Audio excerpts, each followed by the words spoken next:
Woo!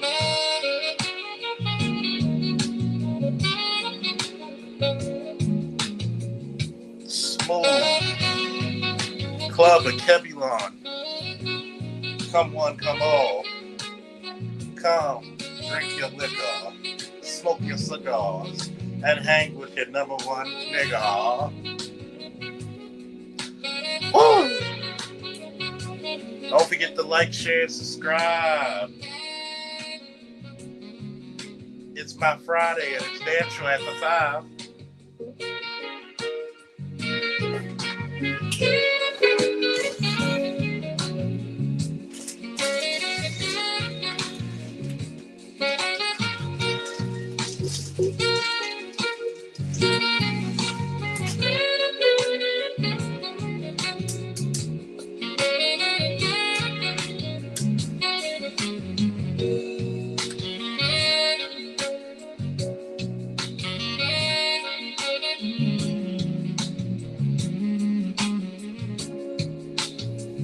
Yes.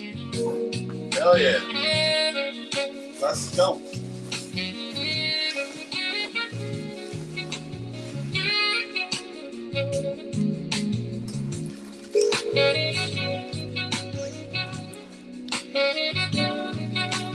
Get it. Funny people all around. Cigars and coffee out in town. Yeah. Yeah.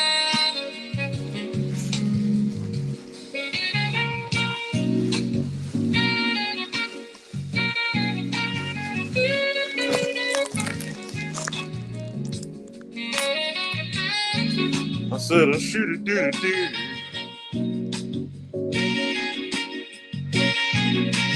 Come get your cigars around. The fuck the manners in goddamn town. Yes.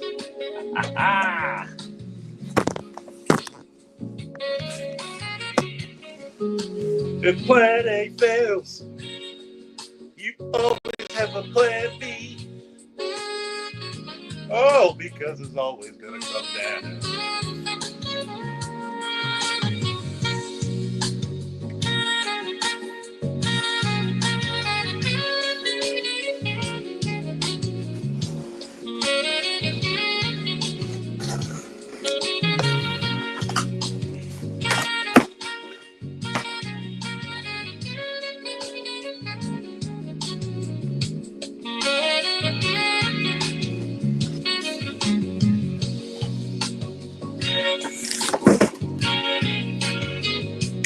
Always around. Good cigars, good drink. Hard not to get to think. Always around. God damn it, it's always around. I know I can't sing, but it sounds fly, doesn't it? But that goddamn cigar's gonna be around.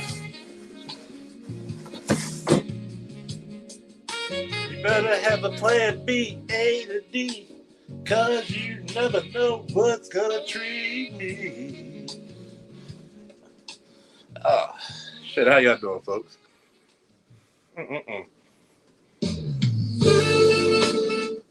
Oh, that should fly. Let me know if y'all like the music selection in the background so far. We're going smooth. Today's my Friday. I'm smoking this cigar, LFD of course, drinking this liquor, and I'm hanging with my niggas.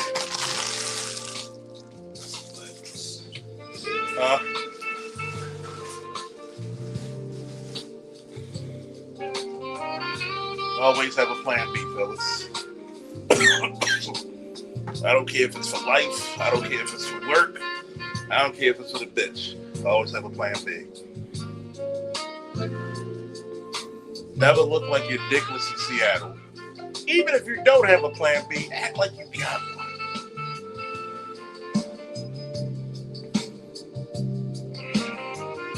Why you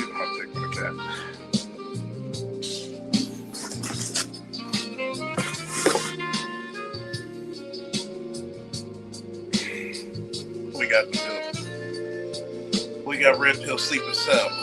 We got the Snowman. We got the Hikami. We got All Star G. ABM, that angry black man in Baltimore.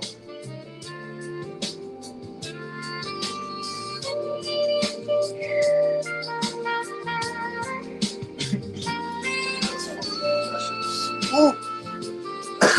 That shit like quite very dang. Bitches like all that. Dr. Moses. Different brand. Call it shit though. Hey, I'm gonna tell you fellas this one. Always have a good band playing. Oh yeah, this one Punisher cosplay. Why don't you use the real one?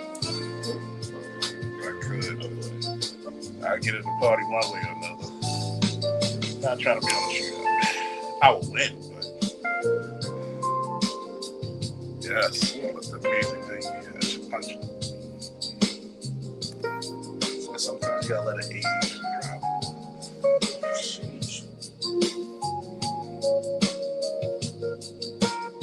How y'all fellas doing? Always have a goddamn plan B. If you don't, you're gonna be dickless in Seattle. If your plans follow for a chick, always you be that asshole, Cosmic. Pure asshole. Knocking my damn glasses over. Always have room for more. Wait a minute.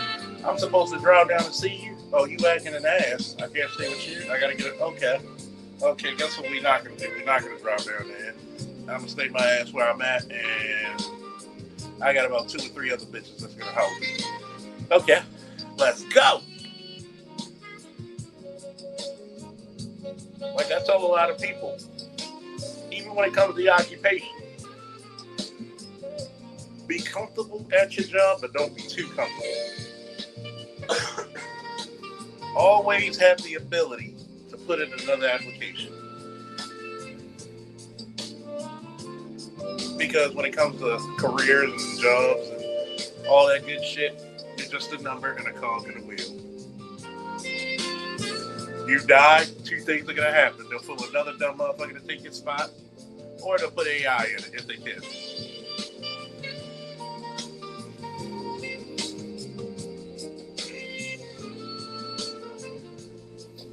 Oh, yeah.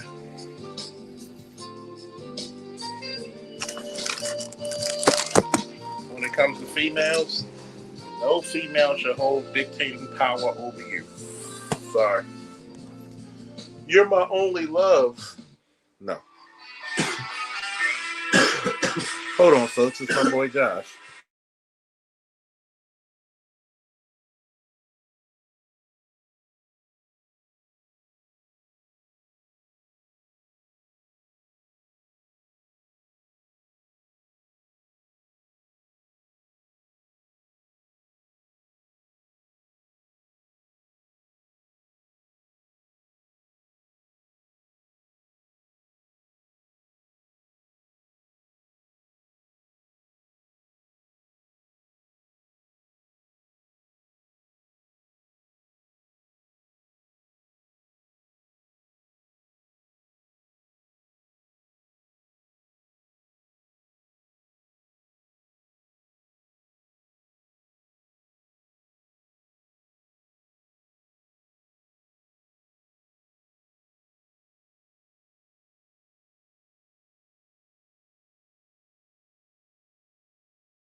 Where were we, folks?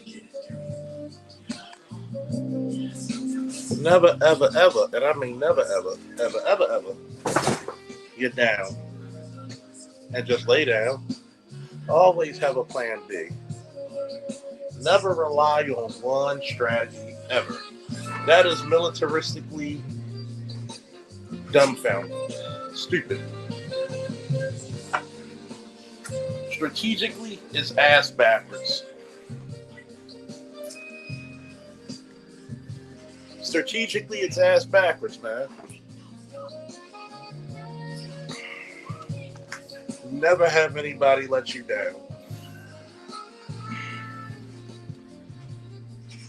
Even if you are down, never let them see you sweat. It's okay for men, not always to be strong, but don't be weak. You could be down.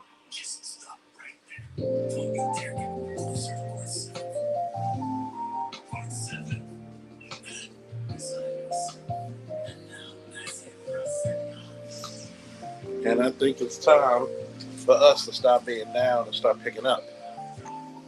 Start being up. Like I tell people all the time, I'm either going to party with you or I'm going to party without you, but I'm still going to party.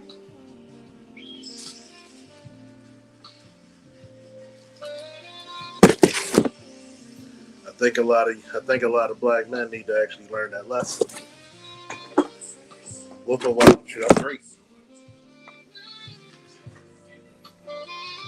Well, no, you can't be great without me. You goddamn wrong. You goddamn wrong.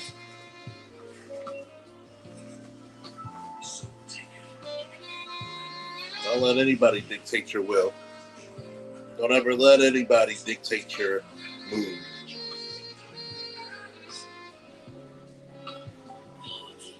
Be the great one, no matter what your circumstance is. Be the hero of your own narrative, my dudes.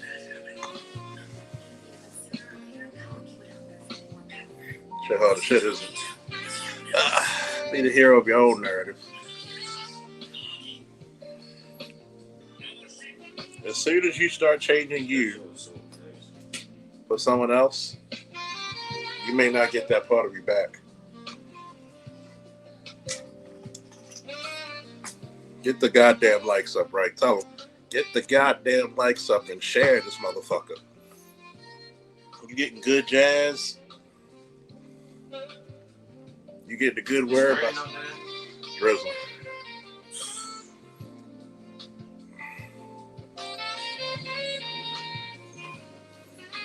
You sipping tonight?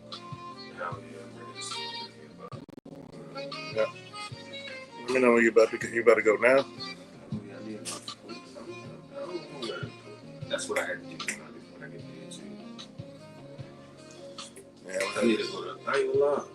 You got like. hold on, folks.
Y'all just fucking lazy, bro. Because y'all don't feel like keep walking all the way back. Yeah, pretty much. Oh, that's your problem, bro. Like, I wish I could really report them to like the FDA because that place dirty as fuck. That place dirty as fuck. They shouldn't be selling food. We back, folks. We back. Like I was saying, man. Like, share, get the goddamn likes. Huh? Yeah. Like, share, subscribe. Get the likes up. Get the donations up because we're going to talk the good news and the good gospel today. Man, I got this hard-ass hat from Amazon and these stretch jeans. Man. Friday and Saturday. Huh? This is good. And I'm going to be shitting, so if you're in the Baltimore area, hit me up at the Cigar Lounge. We're going to be partying. So,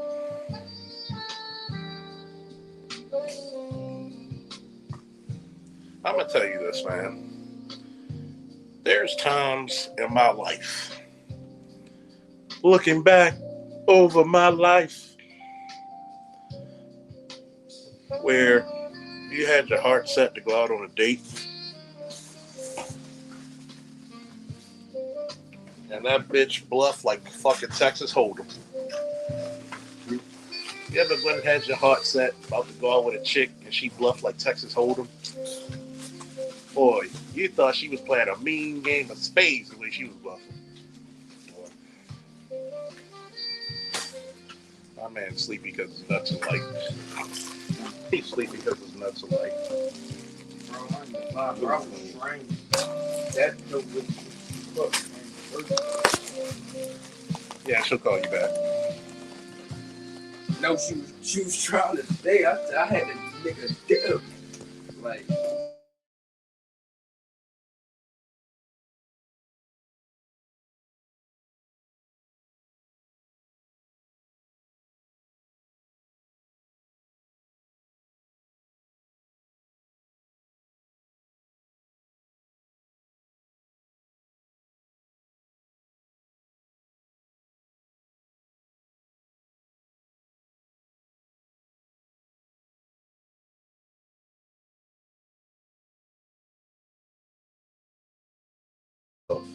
I mean, yeah, you can use it.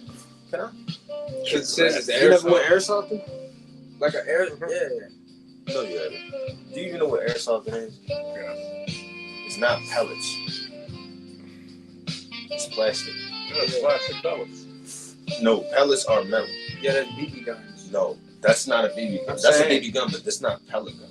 These pellets. But see, but Yeah, it's see, between metal and plastic though. Yeah. They call the metal ones pellets. yeah, they actually call them BB. No, they call the metal ones pellets. They call the airsoft ones BBs. You can look it up. That's why that's called a BB gun. It says airsoft right there. That's a BB gun, not a pellet gun. I had many of Do you want me to get my real one? Oh, there you go. Oh yeah, I'm just getting stuff in for my cosplay as the Punisher. Sorry about that, folks. I'm actually getting this shit together, so hang with me. But yeah, you ever been out there? Because I know my wife been out there with a chick, looking forward to having a good time, and she straight bluffs on you. You know, I'm here to let fellas know. Don't frown. Turn that goddamn frown upside down. Everybody who's for you is not your friend. Okay? And everybody who's against you is not your enemy. And I'm here to tell you all, I'm not your goddamn enemy. I'm here to spread the good gospel. The good news.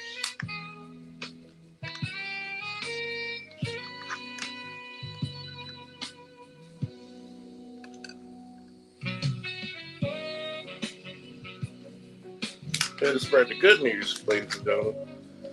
Because I'm here to tell you, always have a plan B. Always have a backup. Shout out to Black Uber who said this. That man said, and this is a man who's been married for over 30 years.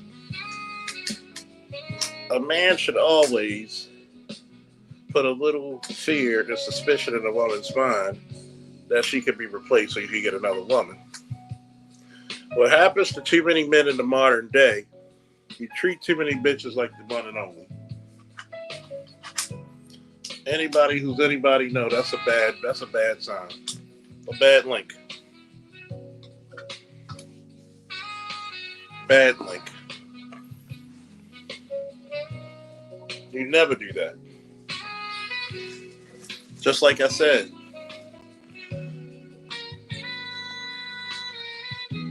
Well, the biker gangs I had to deal with in Sector 1 of the Northern District was the Hells Angels.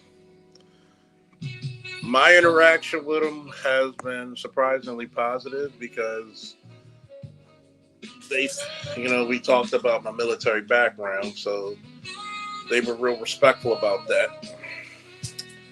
So I didn't have to deal with some of the shit that other officers had to deal with. They were real respectful. They kept the block clean. Even though they were 1%er Diamond Patch, motorcycle club. I'll give them credit that they keep a lot of shit in the house that we didn't have to deal with. And you ever use kettlebells for overall strength? I've used kettlebells. They usually have a thicker handle, which is great to build up your grip strength. And the benefits of kettlebells, I think, in your overall workout you would enjoy, because you'll start seeing increasing your grip and forearm strength. And you can actually hold them in different ways that you might not be able to get a dumbbell. And it gives you a lot more overall muscle endurance and muscle power.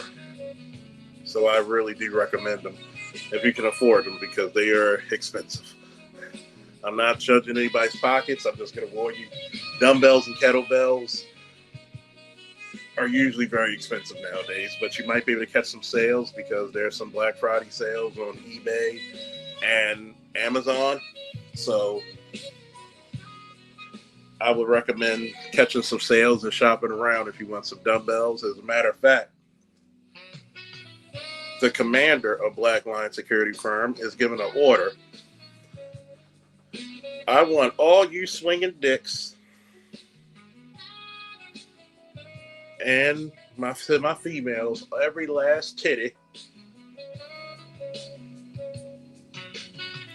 You need to get some sort of resistance training with resistance bands and or dumbbells and kettlebells.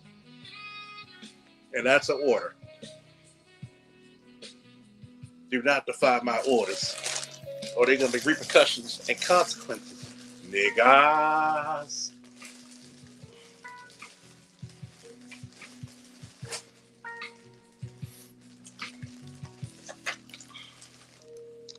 I think that roughly a lot of black men, which always link up to the last podcast, need to value themselves greater. I can't put a woman on a pedestal if I'm still on the bottom floor. Sorry. I got to be in there and out there.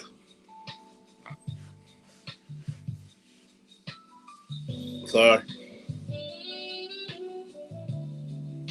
Y'all like the new hat? Y'all like the new veterans hat? Do y'all like the new hat? I'm shitting on you. Shitting on you. Like the new hat? There you go. Like the new hat? But you got to realize that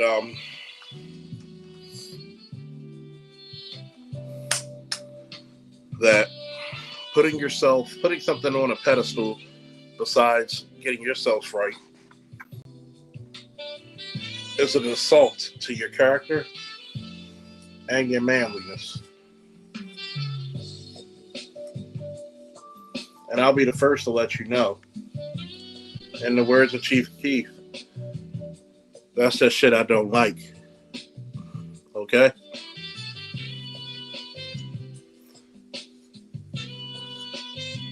There are some times I will not lie to you. Once in a while, especially if I didn't have my testosterone shots, to maintain not only my mentals because of the fog. And people may say, you're only 43, you're taking testosterone shots. Yes, but if you look at all my careers, hold on, folks.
LAPD SWAT said here in Texas, something I noticed, a lot of young men are physically frail, wearing 110 to 120 pounds, no muscle tone. Very sad.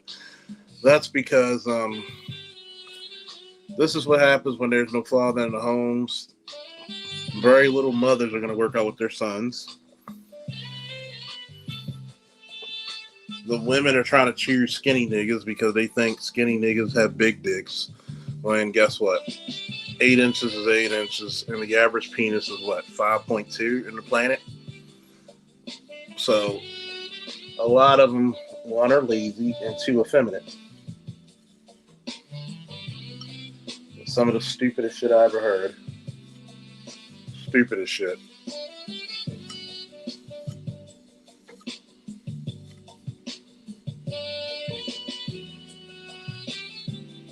Stupidest shit.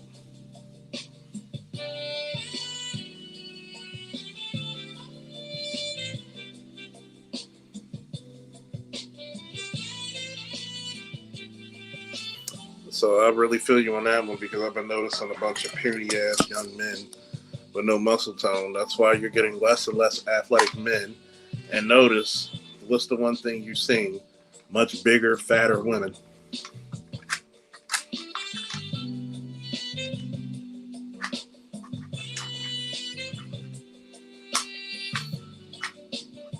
The women are getting fatter.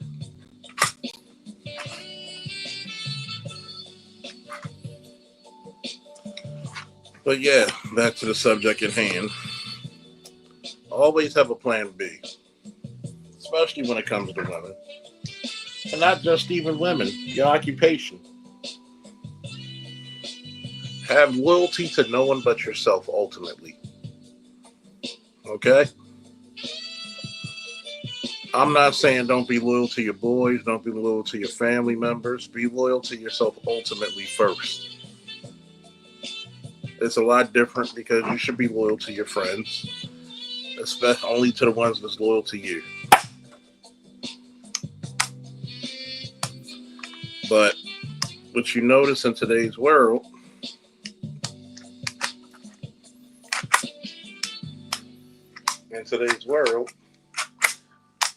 you see a lot of bullshit. You see a lot of pedestalizing, and deitizing without even giving up any type of fucking substance. So why should you be loyal to somebody who's not loyal to you? What did I always tell you? Don't expect the same type of grace that you gave other people to be given to you.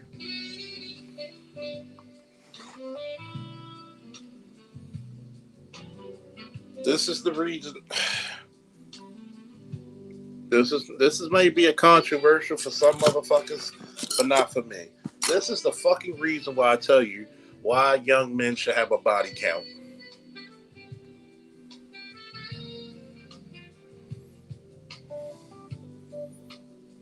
Safely, of course. Safely. Don't be going up there raw dogging a bunch of these smuts, okay? This is the reason why you're going to have to go through a few bodies before you're ready to settle down. One, when you get the taste of pussy hounding out your system, you're able to conduct yourself a lot better. You're going to require more than her fucking vagina when you notice that all the vaginas are damn near the same. Some looser, some tighter, but guess what? When you had the best of the best, or the best of that you had already, it's never gonna be. You're never gonna just be like, oh, I just wanna. No. You gotta come with something better if you want to be with me, shorty. There has to be a requirement. When you don't make a requirement out of somebody, that's when you get got. That's when you get got.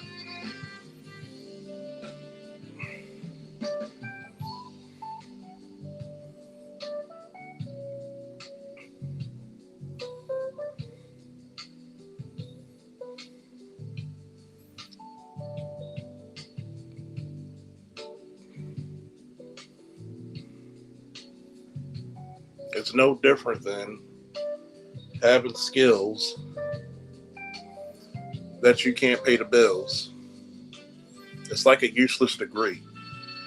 I'm not saying degrees are useless. Well, some are. Just like some certifications are useless. Because if you got a degree, that degree should be paying for itself within 5 years.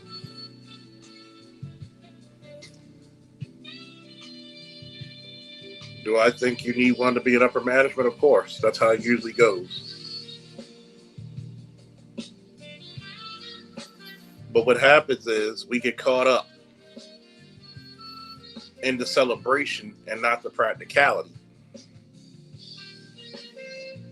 This is the reason why I come on this stream to warn men of all ages, young and old. For the young, I'm giving you some game, and for the old, I'm giving you what they call a remedial. Always have a plan B. You think that bitch, when she's mad and you're mad at her, she ain't making plans? She's making plans as soon as you get off the phone with her.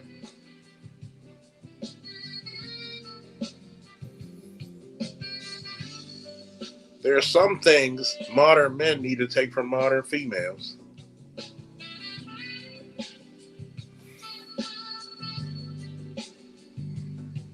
If she's going to be faithful to her options, then be faithful to your pragmatism.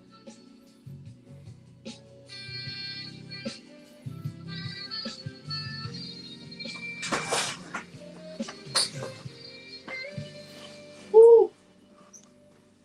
Shit.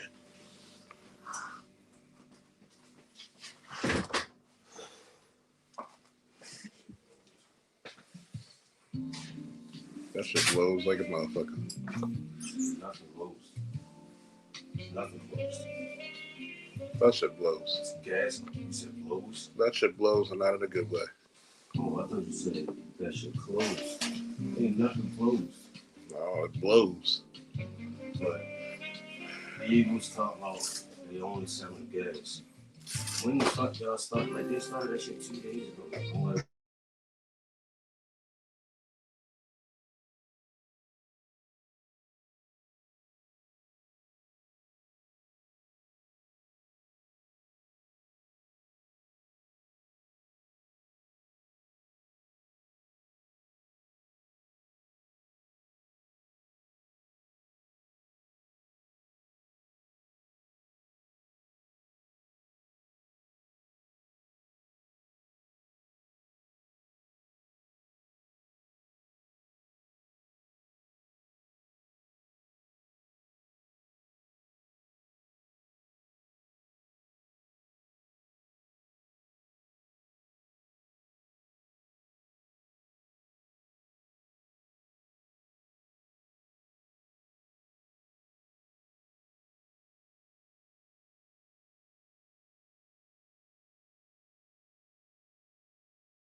I'm back, folks. It's one of those things where you gotta prioritize yourself. Nobody's gonna see your dream the way you do, and it's just how it is. You gotta accept that shit.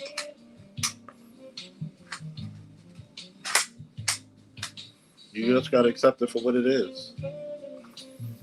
Motherfuckers will swear up and down. Oh, it's not that bad. Bullshit. Bullshit. First, motherfuckers tell you it's not that bad. Number one, are not out there actually live in the field. And number two, fucking animals can do a better job than these workers do. Because then I guarantee you, the owner of that store came to both gas stations. They would say, what the fuck are you doing? Especially the evil.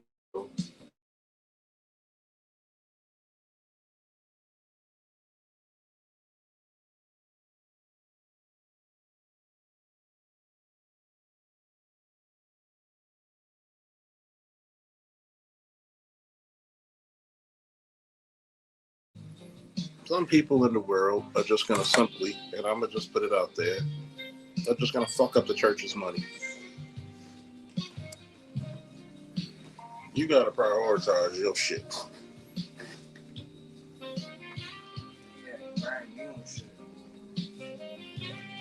Well, I just wanted to be a boy in my people. And nothing we can't do for them. So cash only. This shit is not broke, bro. None of this shit is broke.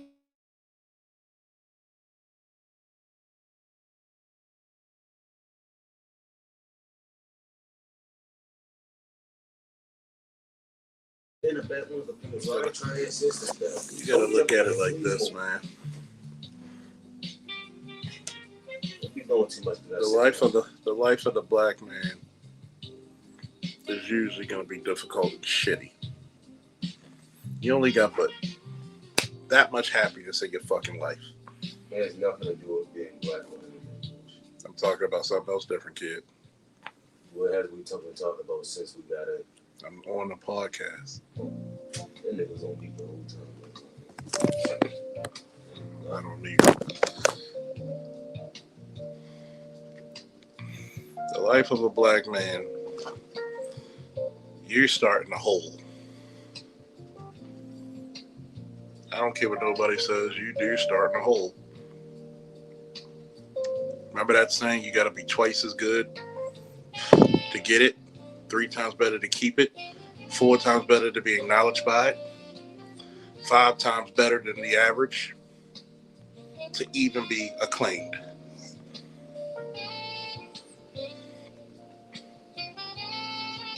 Always have a plan B. And sometimes the plan B is just being fucking content.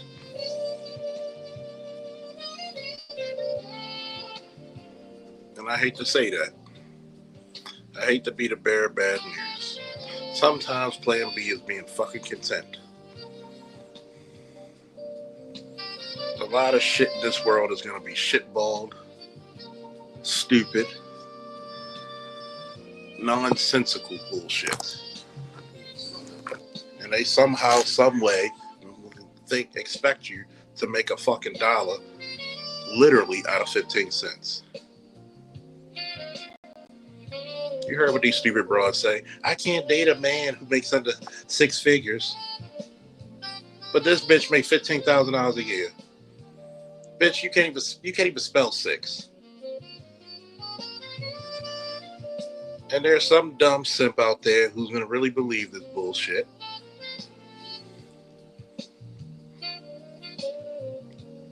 And how do you feel guilty of listening to a motherfucker that you're literally better than in every category you can put up? That's why you have a fucking plan B. Sometimes you gotta go to plan C.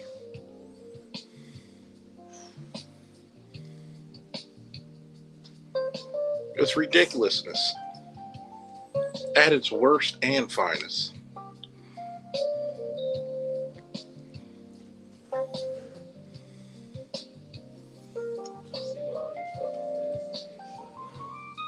There is no such thing as no happy wife's happy life. Because you ain't making nobody happy. Hell, you can't even make yourself happy all the time. All these buildings, same for cell phones.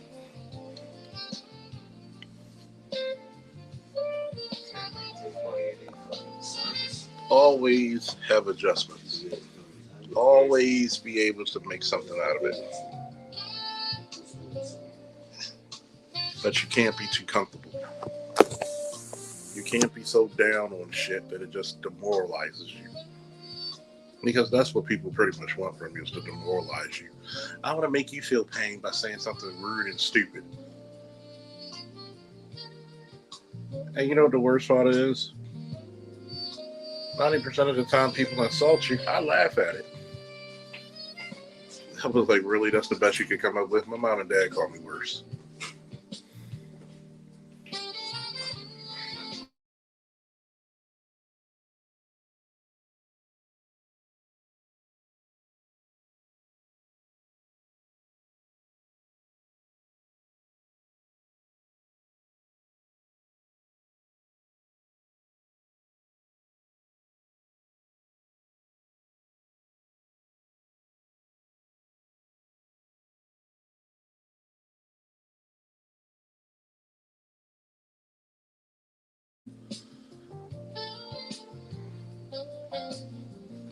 Always have a plan B. Never let any clouds rain on your parade. Always be adaptable. Always be the ultimate survivor.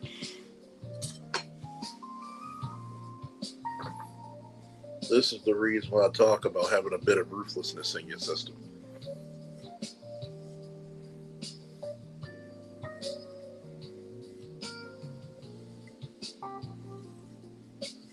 Always have a bit of ruthlessness in your system.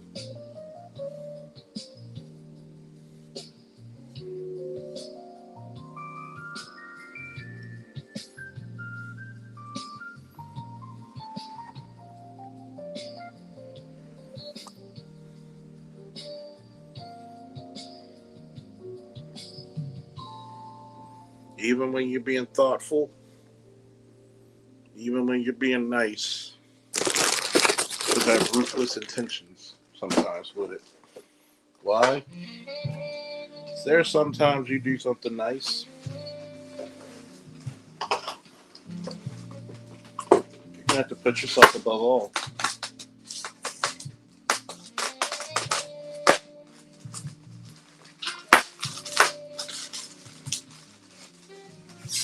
You just have to. If not, who's gonna save you? Who's gonna be thoughtful for you? I'm not trying to be negative.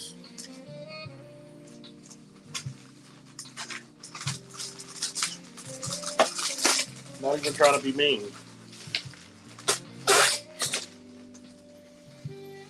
Definitely gonna keep it real.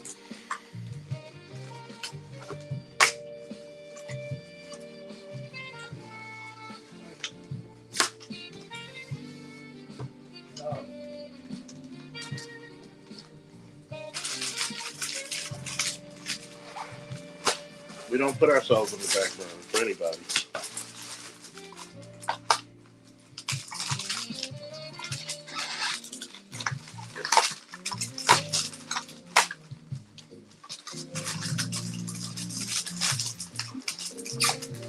Like I told you before, either I lead or I leave. Even when it comes to work situations.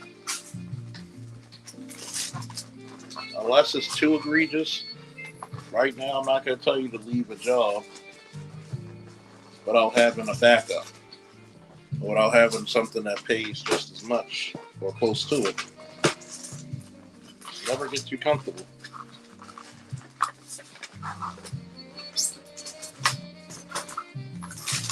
I know the good books say lie down in green pastures, but at the same time,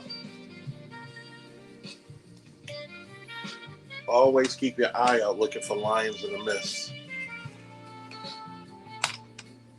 Always.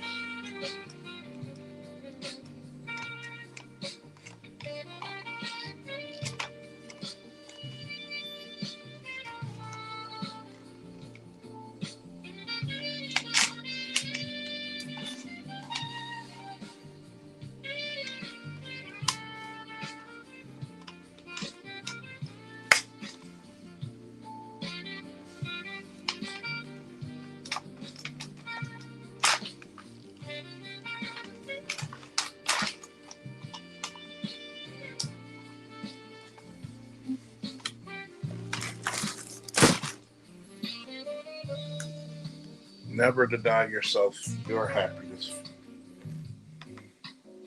If your happiness is sometimes taking a sip, going to the gym, taking a cigar break, collecting comic books, mowing the lawn, working on the truck or car, taking a walk or a run, do it. Because at the end of the day,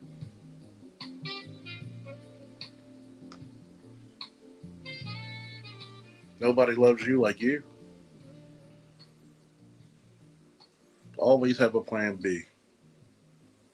Always be ruthless with that plan B.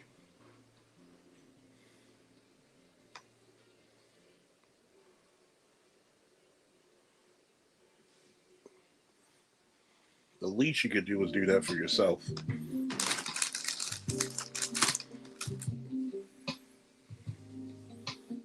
And best of all, don't feel sorry for yourself.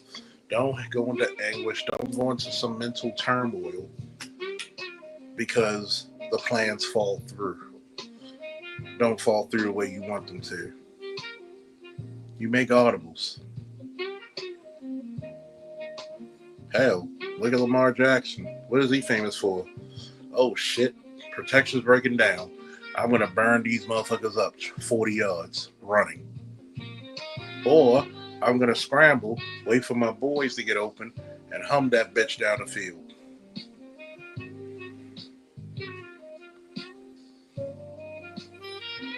Even in wrestling, I had to develop a counter from being on the bottom, which was a switch, a power switch. You get so comfortable being on the bottom that nobody can keep me there unless I want to be there. I would get up, stand up, switch, reverse, crawl, reverse. It was so well known in the state of Maryland when I was wrestling that people would either do two things. They would either give me the escape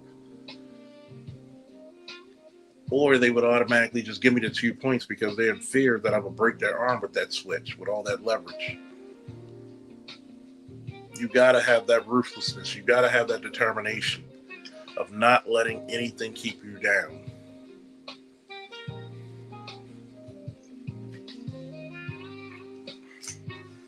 People are going to wish for your downfall. People are going to want to see you hurt.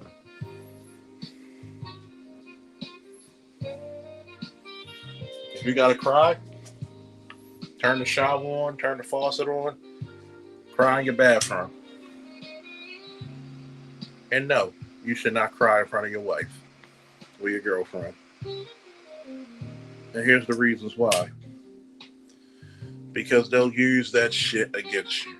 When you think she's cooperative, see how a bitch, you want to know how a bitch really feels about you? Get her upset.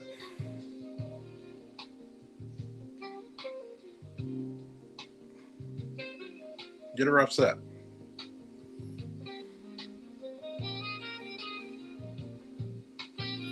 Get her upset.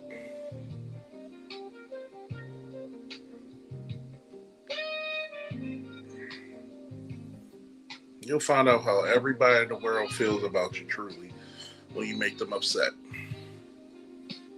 Especially the people that so-called love you. It's one thing to fuck up and they have disappointment because they want to see you do better. But it's a lot different when you gave them grace when they fucked up even worse than you. And they want to take it out and feel all kinds of ways about you. Fuck all that.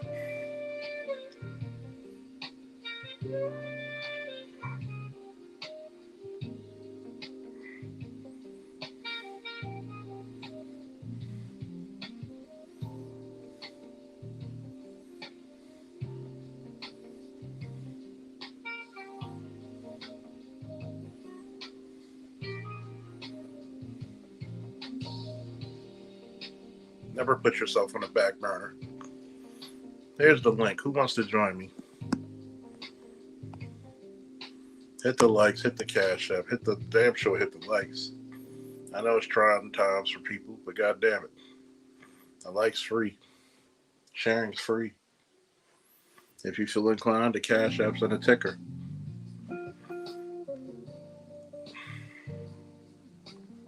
Let's get the conversation started. Smoking this LFD, taking a sip of some XO brandy. Let's go. Let's go.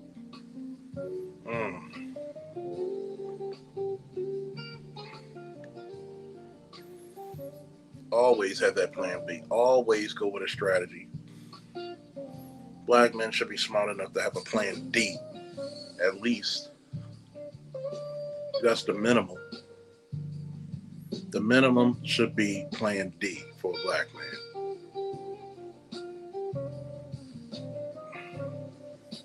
You prioritize what you need. If it does not gain, then you don't want to attain. I'm going to say it again for the Negroes in the back. If it does not gain, then you don't want to attain.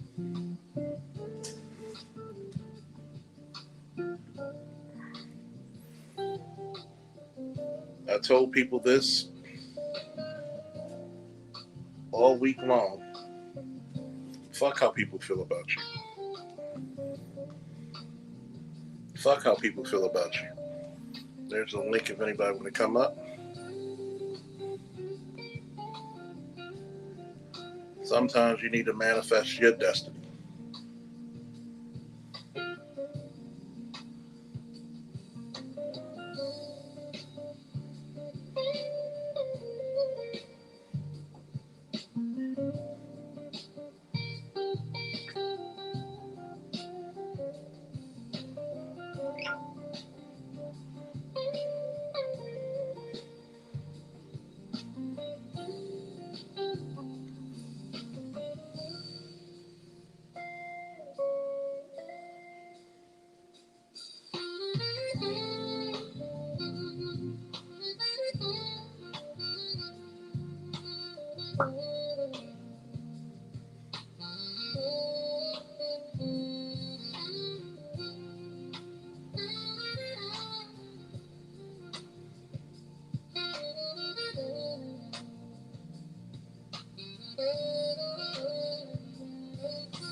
Folks, we're joined by Neighbor, everybody's favorite trio. Who's the private dick that's a sex machine to all the chicks? Shaft! You damn right. Goddamn right. Oh, man. You understand why I have Shaft as my avatar, don't you? Why's that? Well, it is October, and people forget that Richard Roundtree In 1993, was diagnosed and underwent successful treatment for male breast cancer. You know Hmm. what I'm saying? And he had to hide that, but he had to hide that back for about up until 2000 when he came clean about it. Because in Hollywood, when you go to the physical, they find out you've been through cancer. Oh, you a liability. Despite the fact he was can despite the fact he was cancer free, but he couldn't wear a shirt because it's 1993, and treatment wasn't what it was back then. He had Yeah. to undergo a double mastectomy, which means they removed both his pecs, and he had to undergo 6 months of chemo. And man, that chemo was arduous, but afterwards he was able to find work, although he had to hide it. But what happened? What did I always tell you? Black Hmm. men never have reprieve. Never do, never have. They will never. I mean, at the end of the day, black men must understand in this society, as our man Mr. Z Black in effect You, would always say, black men are the designated underclass. you know Black people. what's the name of that brother right there playing King T'Challa? What's his name? Chadwick Boseman. Chadwick Boseman. I want you to think and remember with our brother Chadwick, who's with the ancestors and God right now. Hmm. When he did his last video, notice how people talked about him being so skinny. They literally How talked, yeah, and he was battling cancer while he was doing Black Panther. While he was doing, well, actually, he was battling cancer when he was in Captain America: Winter Soldier, Black Panther, Infinity War. he was diagnosed with stage 3 colorectal cancer. I want you to think about that. Hmm. He gave you the best rendition of a fucking Black King, which obviously Hmm. came from the comic book in the last 30, 40 years. We haven't had a rendition of a Black King like that since Shaka Zulu. Henry Kelly, God rest his soul. And think about it, right? Hmm. What did we repay him for? He gave Black people in America and Black people around the world pride again. And He did. what did we repay him with? Ridicule. Ignorance and fear.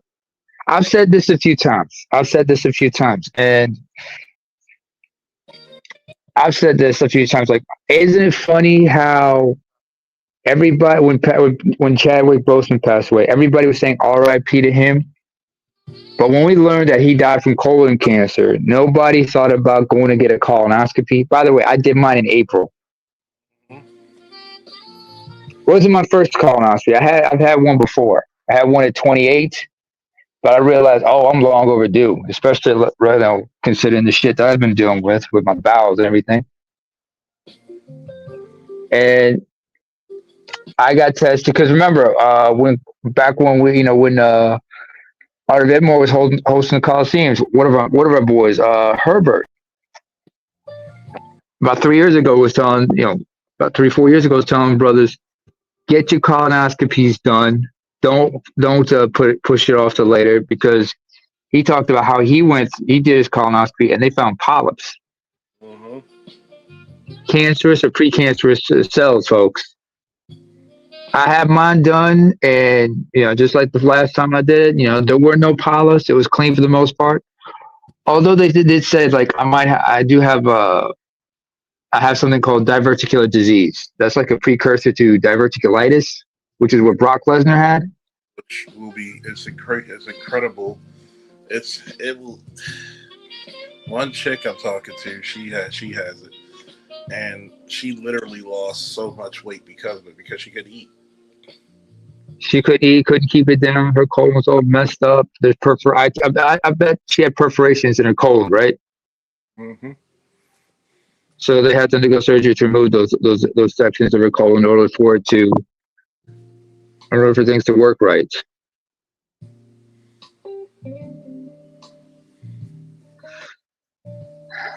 And bowel issues are no joke, but at the same time, because remember, a lot of people didn't know, and he kept it very Chadwick Boseman kept it very private about what he was going through.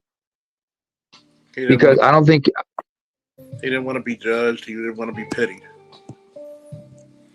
he didn't want to be judged, didn't want to be petty. You know who I respected? One man I think who gave everybody something to think about. Well, actually, two men: Arthur Ashe and Magic Johnson. Because remember when Magic in November of '91 held that press conference where he announced his retirement after he discovered he was HIV positive? Mm-hmm. Or Arthur Ashe in 1988. He was forced to give a press conference. We talked about he was dying from HIV because there was going to be an article coming out. Yeah. But what did everybody think he was at first? Oh, Magic or Arthur Ashe? Ash. He was dying. He was so frail and everything because you know, back in the day, we're the children of the 80s. AIDS was Mhm. a death sentence at that time. Mhm. And they also associated with the LGBT community, Mm-hmm. with the G's and male B's. Because a lot of people, I remember, if you remember Eddie Murphy, 1983, his comedy special Delirious, where he had the joke about AIDS and everything. It's like, Mr. Johnson, you have AIDS. AIDS? But I'm not a homosexual. Exactly. Sure, you're not a homosexual. Exactly. That was the thing. They were calling them gay. Magic Johnson was accused of that. Hell, Isaiah Thomas supposedly was rumored to have been the source of those rumors. I'm like, get the fuck out of here. Isaiah Thomas always been a hater. That's why he wasn't on the Dream Team. See, this is the part about it. There's a reason why I got our brother Chadwick up there. Mm-hmm. Would you agree, ABM and Namer, he gave us the best rendition of a black king since Shaka Zulu? He did. Also, hold on. Who was the man? Let me look up Black Panther because I need to find the name of the man who played T'Chaka. You know, the older Black Panther. The younger, well, you know, I did the executive protection for the younger version. No, I mean who played the father? T'Challa's father, T'Chaka. But you know, there was two versions: the younger one and the older one. Oh yeah. So the younger, and they're actually father and son. The younger guy, yeah, they were, and the younger one. Shout out to him. Cool as a fan. The ladies love that motherfucker boy. I gotta go to. There's some stories we could tell. I can't tell it a lot, but there's some stories we could tell.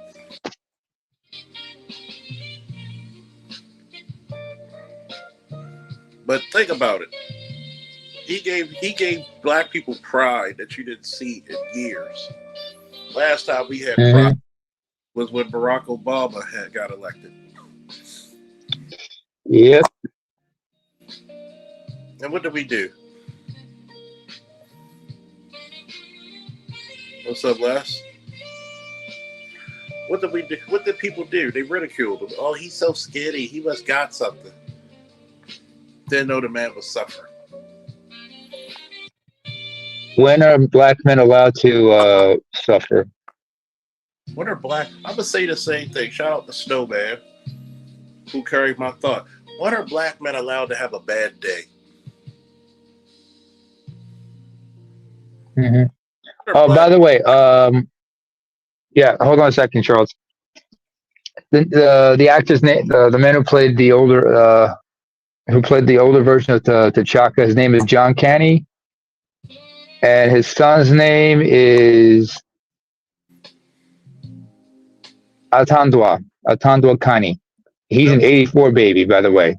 41 years old. They're both from South Africa. Atandwa Kani. His father is Bonisile John Kani.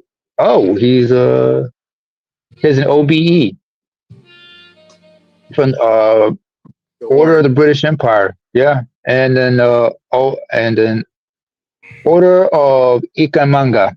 That's a high order. That's the highest, one of the highest civilian orders you can get in South Africa for achievements in literature, music, and everything. Akani. Oh, he a cool dude. And I would No, do no, I would do executive protection for him anytime. John Connie and Asantoi. Yeah, Chandra, yeah, he is cool as a fucking fan.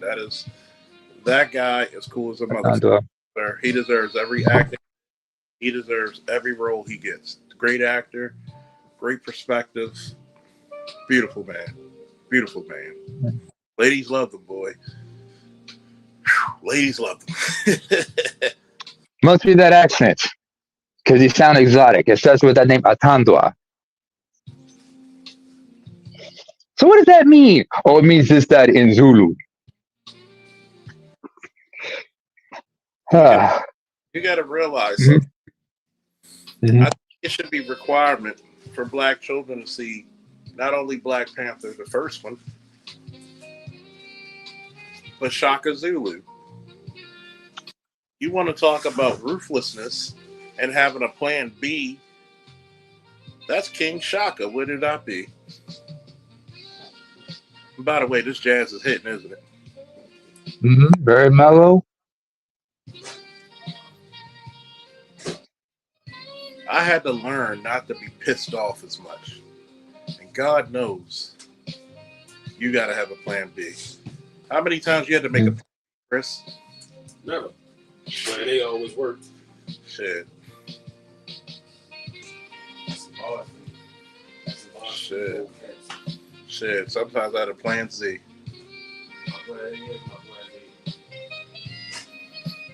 Go, Oh, by the way, Charles, go home.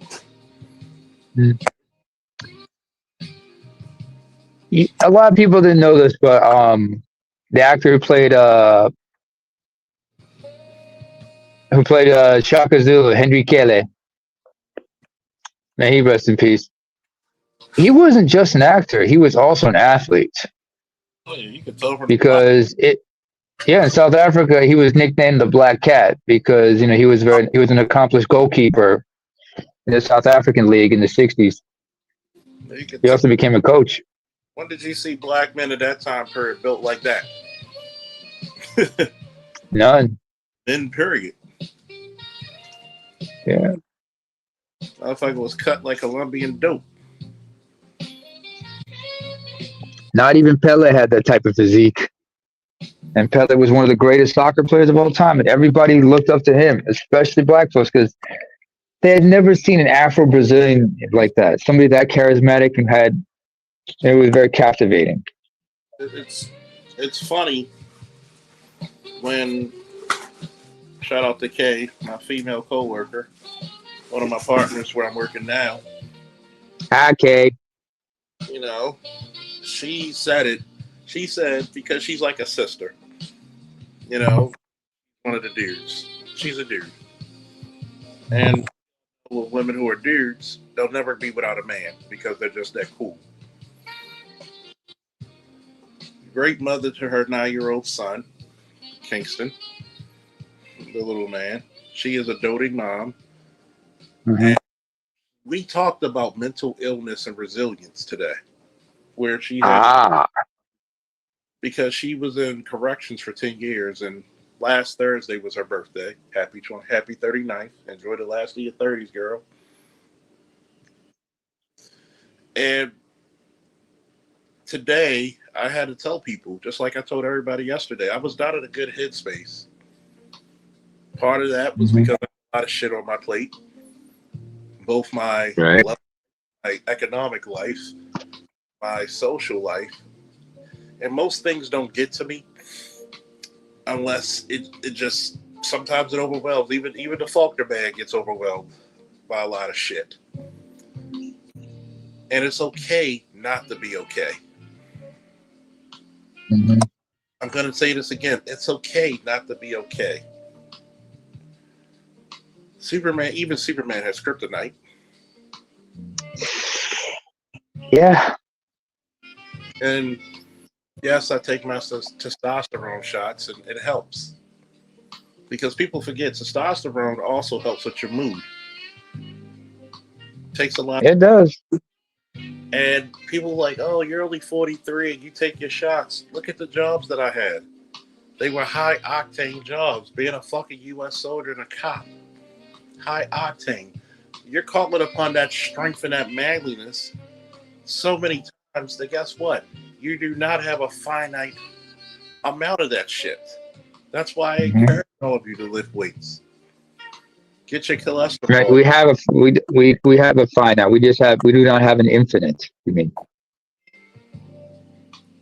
Excuse me. We don't But have. yeah. We have a finite amount. Hmm. Especially if you're calling upon that strength almost on a day-to-day basis. Yeah. My urologist said, "Thank God you lifted weights all your life because your shit was low low. No wonder you felt foggy sometimes. You still had a great mind, but you just felt foggy. You felt tired. You still had your strength, but you just didn't have your purpose. You feel me?" Charles, one question. Mhm. Your urologist, was he also an andrologist as well? I didn't get too deep into that part. Do you have any idea what I mean by an andrologist? Go ahead, explain. Okay.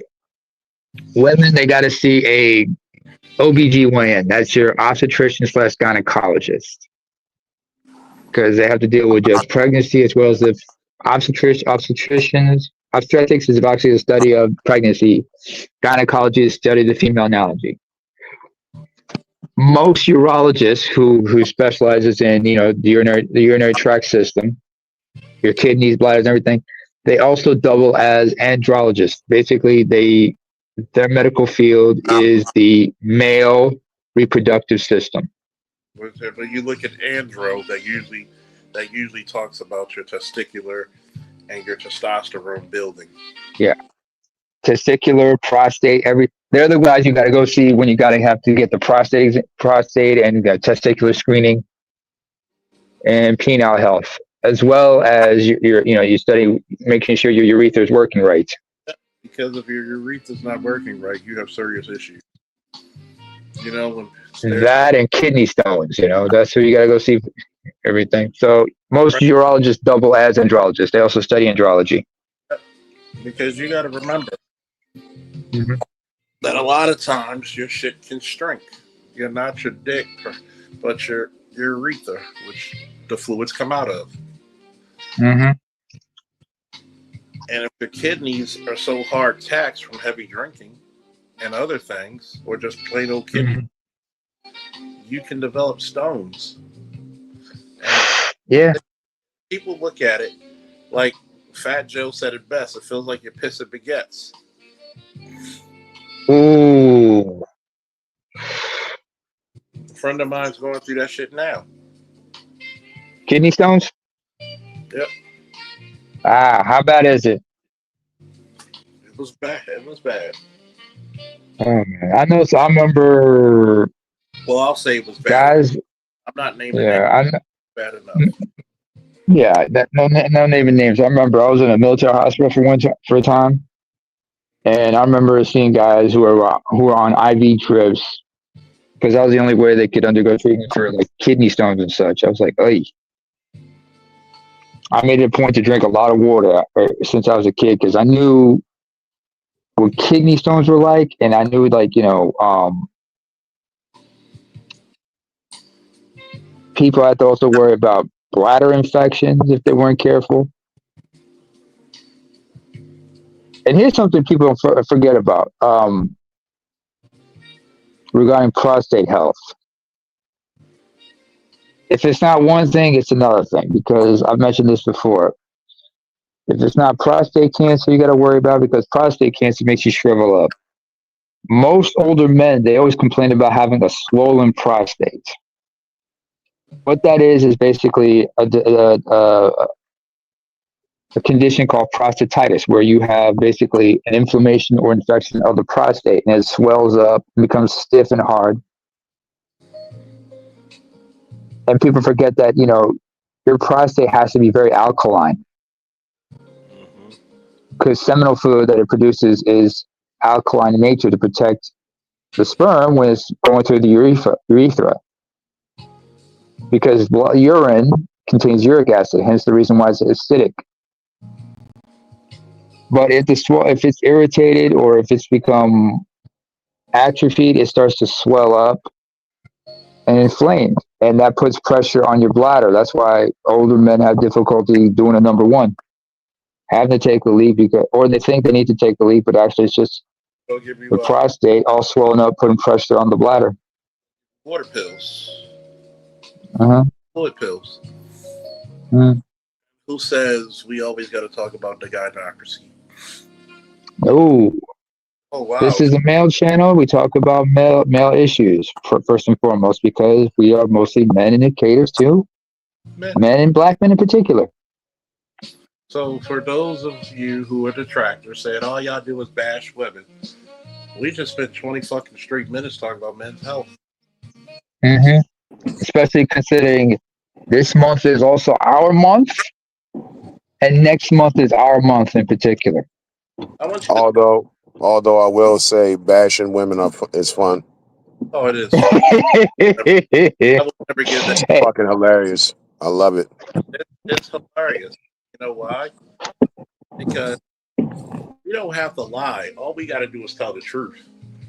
mhm. See, that's why a female is always going to be beholding to her options, but men are always going to be faithful to their pragmatism. Does that make sense, folks? Yeah. Because guess what? How many women get married and use sex as a weapon?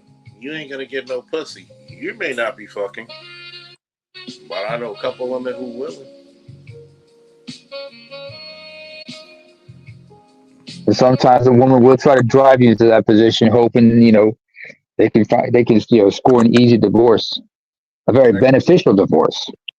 Or how many women keep you trapped in abusive relationships because of child support Mm-hmm. or alimony? Mm-hmm. You better put up with me, nigga, or I'll take you to court. At some point, go ahead. That's why I tell a lot of niggas go get married in Kentucky. City boys. I would say you better either do it in Louisville or Lexington Get married. and move there. Hell, you might as well move like up the street from Jim Cornette if you're gonna be in Louisville. It's gonna catch on everywhere, dude, because this country, like it or not, has gone conservative. And all you That's gotta how the do is just pendulum look at the swings. map from the election night. Mhm. This country has went more conservative. The left went too far. Very too far. Mhm. And the country is pushing back. And like I was saying before, Mhm. Project 2025 is in full effect. Mm-hmm. No matter what Trump might admit out loud or not. And when you want to push the rainbow agenda onto people's children and then openly tell them fuck you, we don't care what you think. This is the inevitable pushback on the shit. So now people are coming back with hardcore Christian nationalism. Yeah. And do you know that some of the things that they shut the government down for, that Senator Kennedy actually said, $1,000 for dance classes and for LGBT in different countries. Yeah. So you know what I mean? And so here we are. White men have grown tired of getting their asses handed to them in the family court system, and they're fighting back. Mm-hmm. This is why Ohio, they introduced a bill about mandatory DNA testing at birth. This is why you're seeing 50-50 in Texas and Kentucky. It's gonna spread. And black men need to just shut the fuck up and reap the benefits of this shit. We don't even have to fucking fight. Let the white man take care of it. You know what was one of the most, you know what the bad part, even though I'm a veteran of the Iraqi war, Hmm. you know what the benefits everybody of having Saddam Hussein? He kept everything he kept everything under wraps. He kept He kept the country intact for the most part. he kept the Middle East in general in check. Hmm. If you were Taliban or ISIS coming to Iraq, you're dead. They weren't having it. They were not having it because he understood. First of all, he was also trying to keep both radical imams on from the Shia as well as Sunni sects from trying to gain power. Because he said, "Hey, if I get knocked over, because I'm a sec," because he made it a point. I may be a Sunni Muslim, but I am a secularist in a sense. And I may be a maniac, but if you take me, but the way this structure is set up, you take me out, you're going to have a huge power vacuum, and you will see sectarianism and ethnic conflict because the Kurds in the north are going to want to secede. And think about it. He was the ultimate ally. I don't have to pay you to keep shit in line. Mhm. What's up, Mella?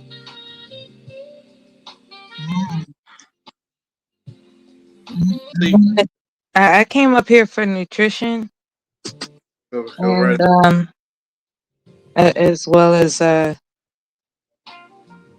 sites where I can get my medals, you know, mailed to me and make my display case, my well decorated war veteran display case, including the flag. I went to an arts and crafts store called Michael's, and they I, have a beautiful encasement I love where fucking. you can display your, with the flag, your photo, your medals, and certificates. And I was like, well, damn, I need to get my medals. Shit, I just found this out. You know, you can get a lot of that shit off of Amazon. Yeah. They're You got ribbon. to have an account to do that. There has to be a direct distributor. You know, Amazon has these medals that I'm gonna get probably next month. I Or would advise every well decorated veteran to do that. Just acquire your medals so you can, get your display case together. Don't wait until you die and hoping that somebody will do it for you. do it Do it yourself. yourself. And I think every veteran, especially black veterans, because I'm gonna say it. I can't wait till Dr. Dunbar, Dr. T, Dr. Neal, hell, even BGS, to interview a lot of black veterans, male and female. Veterans Day is coming up. 11/11. Hopefully, it'll be quite a few live streams of people interviewing veterans and their stories. That would be great. 11/11. I Hmm. I even got Kay because she's an Air Force vet. I didn't tell her yet, but I bought her a hat. Hmm. I'll give it to her when it comes in to surprise her. That's Because cool.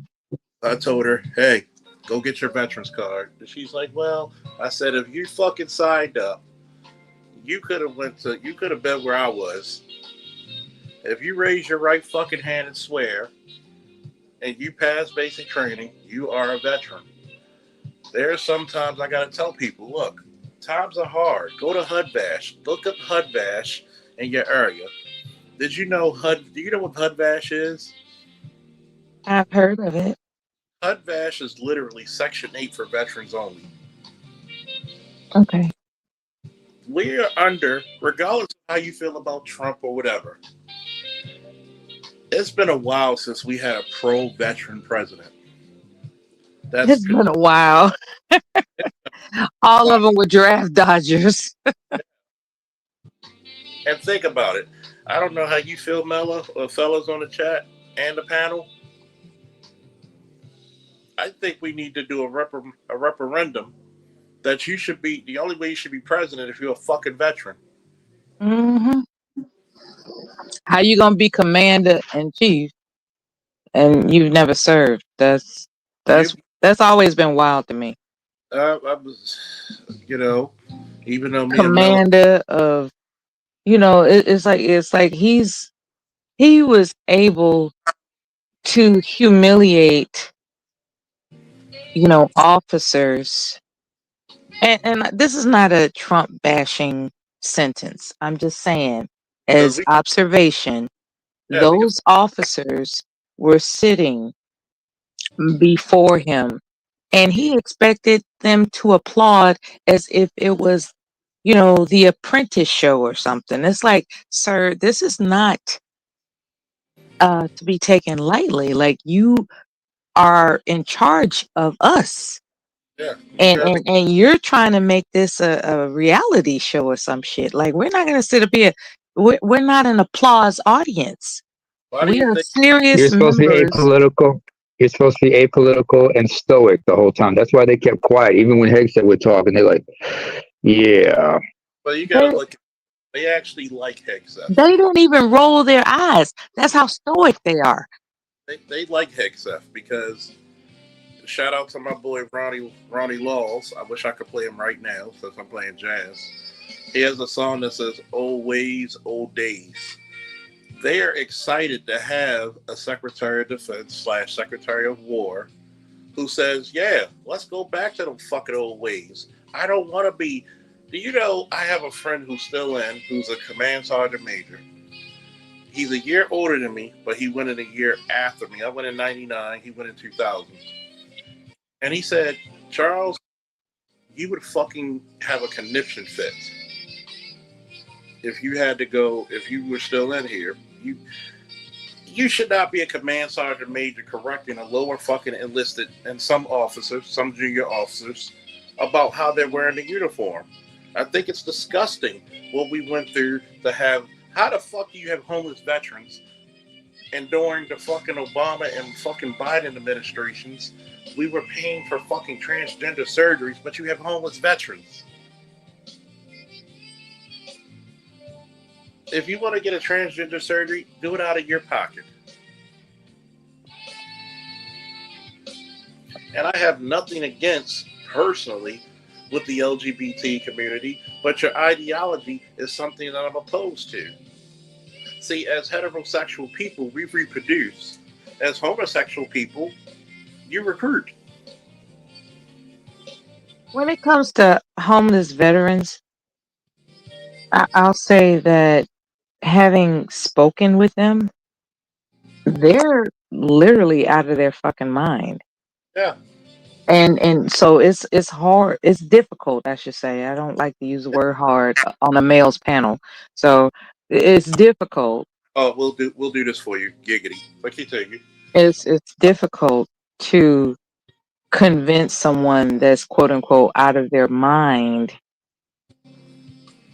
uh And then, to understand that their under the bridge living situation doesn't have to exist. and sometimes you got to realize But they feel safe there. they feel Like, sick, they but feel safe. they should have the option. They have the option. They don't want to go. And some of them don't because I had to deal with that as a police officer. That's what I'm saying. And it's So when difficult. you say it doesn't make sense that veterans are homeless, some of them actually choose to do that. Well, this is the reason why I said it didn't make sense, Mella, is because we don't prioritize mental health the way we should have years ago, decades ago. They didn't even come up with PTSD since what? The fucking 2000s? That's when you really heard about it? I called 311 on a veteran that was out there, right? And the police officer told me we cannot force them to do, to get off the street. We can't force them to do that. That was back in what, 2010, I think. Man, Because they was just like, they were sitting outside of a fast food restaurant named Popeyes, and they didn't have any shoes on, and they had a winter coat on in July, and they were talking to themselves, and they were, hitting their head and all kinds of stuff. So, you know, I asked the proprietor of that franchise location, what's up with this person? And they said they're here every day doing that, and we can't do anything about it. We try to offer them, you know, um, shoes. We try to offer them, cards and information where they can, you know, seek betterment. But, they spit at us. They're hostile. They they act like we're trying to attack them. And so not really understanding the severity of the situation, I called 311 for a wellness. Uh, August check. yeah, it's like, come here right now if you can, If he's and, and check out this veteran. And they said, we've been here several times and we can't force them to do, to not be homeless. We can't force them. Like, we can't, so obviously this person was more often than not schizophrenic. And so at the time in 2010, you know, local police, their hands are tied to force but someone unless they're endangering others, which well, they weren't. They were just sitting there just looking crazy. And he was you know if he was hitting his head and doing things like that. What should have happened was he should have been emergency petitioned. but when I say hitting his head, it was more like Yeah, scratching his head. It wasn't hitting. It was like, just aggressively scratching, and it was kind of disturbing because if your hands are dirty and you scratching your scalp, that's going to cause an infection. You're going to get sick. And then you walking around in some urban neighborhood with no shoes on, you're going to get an infection. Like, you know, and what happened is a lot of cops are lazy. They used to be. Look, we can articulate getting this guy, and at least it might be temporary, or they can actually give it him. was a woman. And it's gotten lazy. That's the reason why I tell people, if you really know me, you'll know how much I fucking hate people who don't do their jobs to the best of their abilities. And what happens is that you have a bunch of people who get jobs and don't want to do them. They just want to sit on their ass and be lazy. And it's both female cops and male cops. And instead of actually like, look, we got to get this guy and get him some help. Right. We got to do something. That was my frustration. I was like, are you sitting up here telling me that you just going to let this happen? But if you tell the mayors, because there was a meeting between the mayor of Baltimore and the mayor of Chicago, on because they're like, we can brainstorm how we could help the city. How the fuck you brainstorming, but yet you both have juvenile problems? Most of your fucking crimes are committed by quote unquote YNs. They're on drugs. They're on a lot of shit. It's like an open rebellion to lawless, and They're on drugs. it's not just drugs; it's culture. When you have parents who don't give a fuck, as long as they out my hair. When you have Mhm. people who don't, I got a story for you, right? There's this veteran I know, because when you go to the VA, sometimes sitting in the waiting room, people tell their little stories. So this is one story that was really tripped out to me about how this one brother uh got into a gang before he joined the military. He came from an intact household. Father, superior provider. His mother, superior provider. So his father was a welder. His mother was a educator in the Chicago public school system, and plenty of money. plenty of money. But the thing is, they would send him, on his little bicycle. I guess he was under 10, maybe 10. You know, when the nearby store was closed for milk, they would send him across a certain way to go to another store. So the gang in that neighborhood jumped him, knocked him off his bike, beat him up, accusing him of being in the gang that was across the way. And he was like, I'm not in the gang. He said, you might as well. The gang member said, you might as well be. You might as well be. And so he rode. I don't even know if they took his bike or not, from what I recall of the story. But what I do remember is that he, I asked him, I said, why didn't you tell your parents what happened?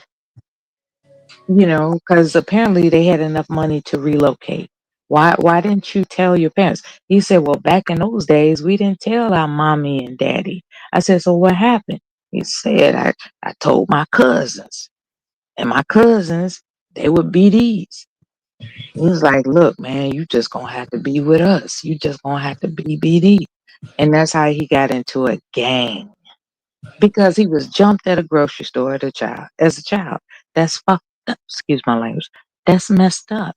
Because That's messed up that he didn't inform his well-off parents that he is endangered. He didn't tell, and I brought this up to ask you brothers: is it true that when you all were young kids, you don't young children, you didn't tell your caregivers that someone assaulted you? Is that true? you'd be surprised. That's messed up. Like, what kind of sense does that make?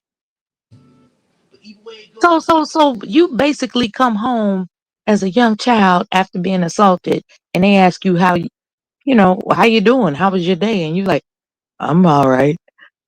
That's a lie. Well, you got to think about it. People don't care. Say what?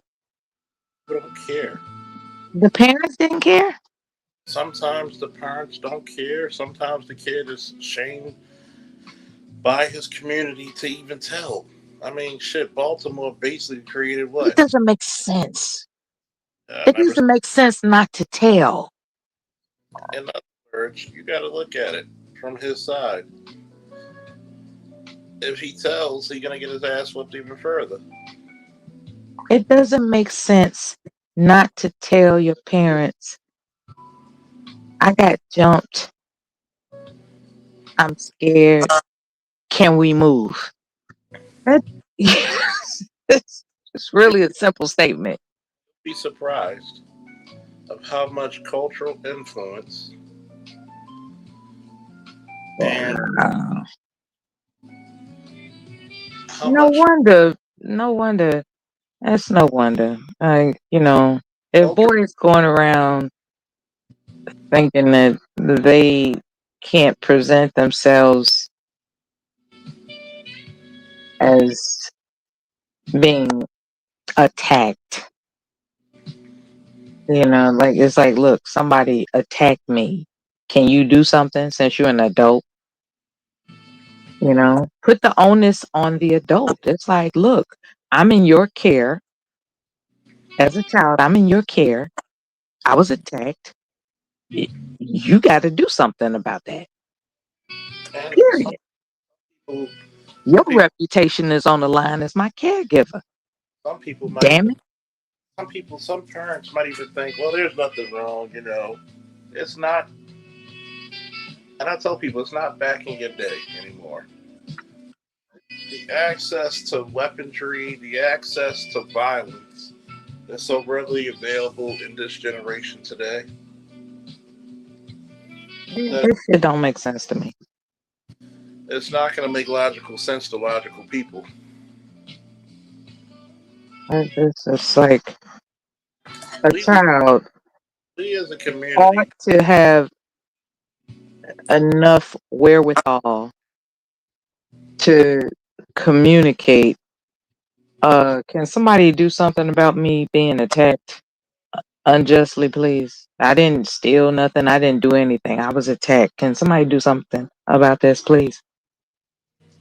At some A point, lot of times, So what is the nature of a male child or a female child for that matter? Because apparently there are female children that don't report to their caregivers that, hey, uncle yard keeper Willie touched me. Like, what is up with these children not being encouraged to report mistreatment? What is that? I was always encouraged to report mistreatment. I guess that aura came off of me because I've never been mistreated. Not ever. yeah, Like literally, not ever. And so people that talk to me, on panels or at the VA or wherever that you know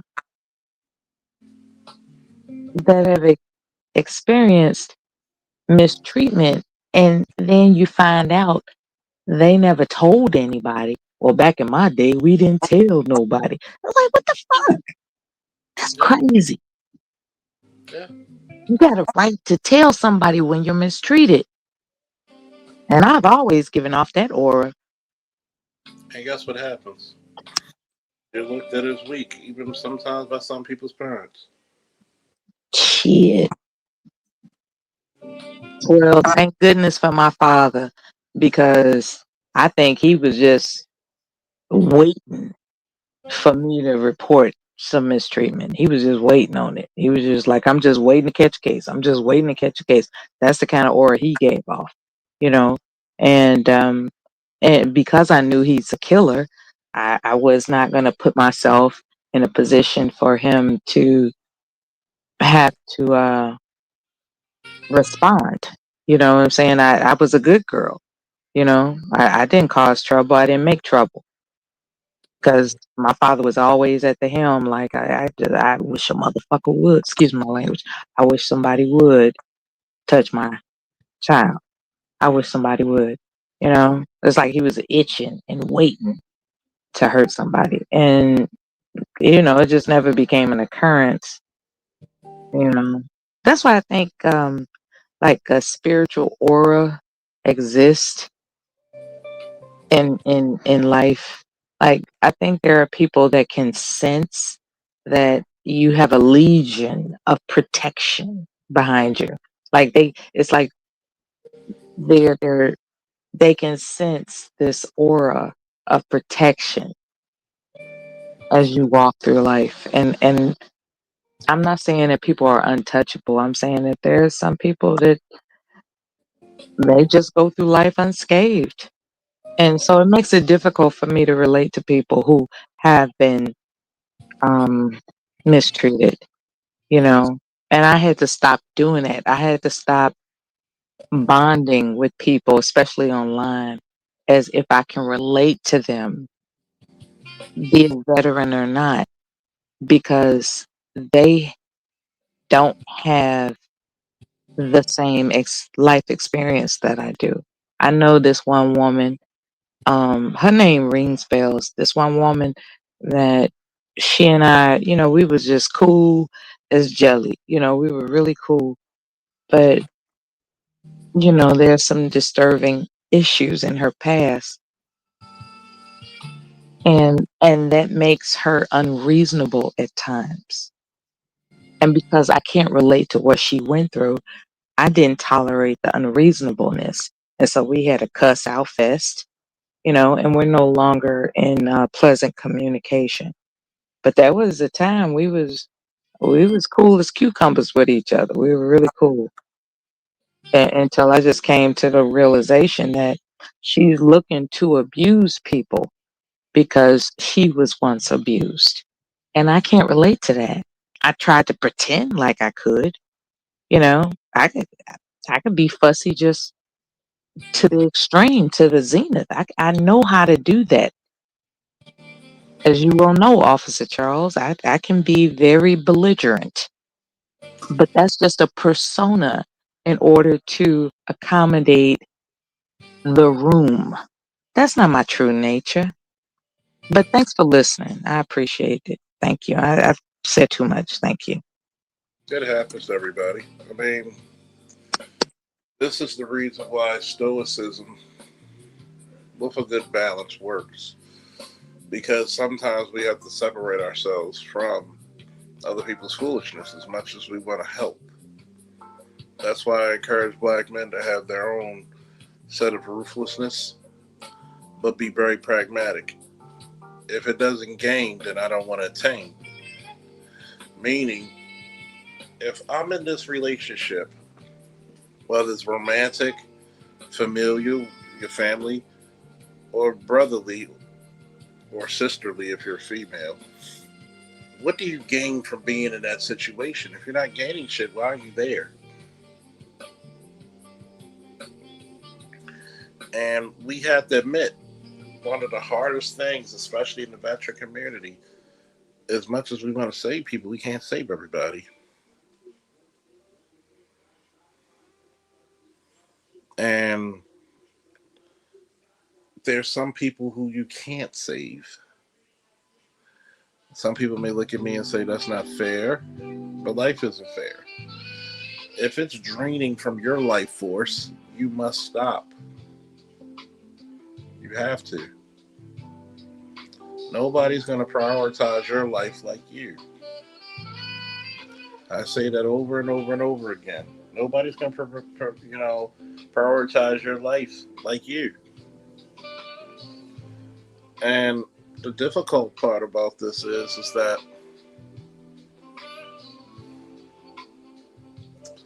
there's some people who can't have above a first level conversation. That's why I said you got more balls than most of the men who go into these chats and try to troll. At least we can have a conversation about shit. We may not always agree, and that's anybody. There's sometimes I don't agree with ABM, sometimes I don't agree with Namer, BGS, and others. But that doesn't mean we can't communicate and actually have a communion. We can't have a fellowship.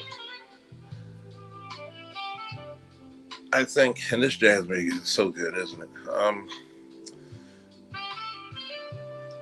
One of the downfalls. I need to light a cigar to this joint. Yeah, you gotta get. I know you don't drink, but shit, at least hold a cup. Or smoke. At least smoke. At least hold.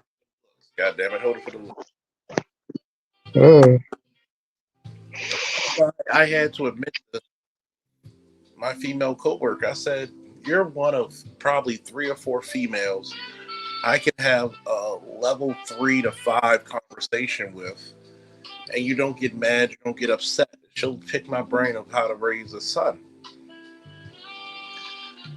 And it's funny because a lot of women lost that ability to understand men. A lot of people would still be in relationships and married if women took the same amount of time men understood women, if the women understood men. And it's not about bashing, because this is going to go full circle. Our community has 3 things wrong with it. And I've always said the 3 things the black community don't give a fuck about. Somebody put it in the chat for memorial, for time of memorial. Number 1, black boys. Number 2, education. And number 3, being the heroes of your own narrative. And ever since I said that, even before I even had a channel, everybody was like, well, god damn, you're right. We don't give a fuck about the wayward boys.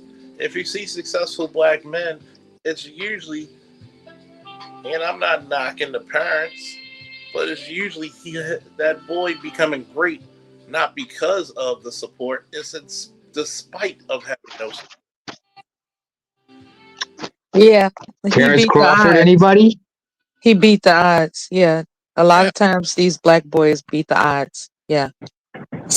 Shit. What about what's his name? Chief Justice Clarence Thomas. Exactly. You know, when they came and when they found out that all that shit against him was a fucking lie, did the black community have his back? Um, What's that doctor? Um, he's the chief of nutrition now. Oh my goodness. Carlson, is that his name? Ben Carson. Ben Carson. Yeah, Ben Carson. Shout out to yeah. He had a very adverse childhood, and he beat the odds. yeah. When I used to do security 20 some odd years ago for Johns Hopkins, I actually met him because that's where he worked. Think about it. Did the black community when he talked about his political ideology, did the black community have his back? No. No. Think about it. He's one of the greatest fucking. Do you know what that motherfucker was famous for? One of the greatest medical minds Neurosurgeon. on planet Earth. He separated Neurosurgeon. Siamese twins or something like that, right? He did brain Correction. surgery. He was the first. Okay, there you go. He was First the first one neurosurgeon to to do do it. so.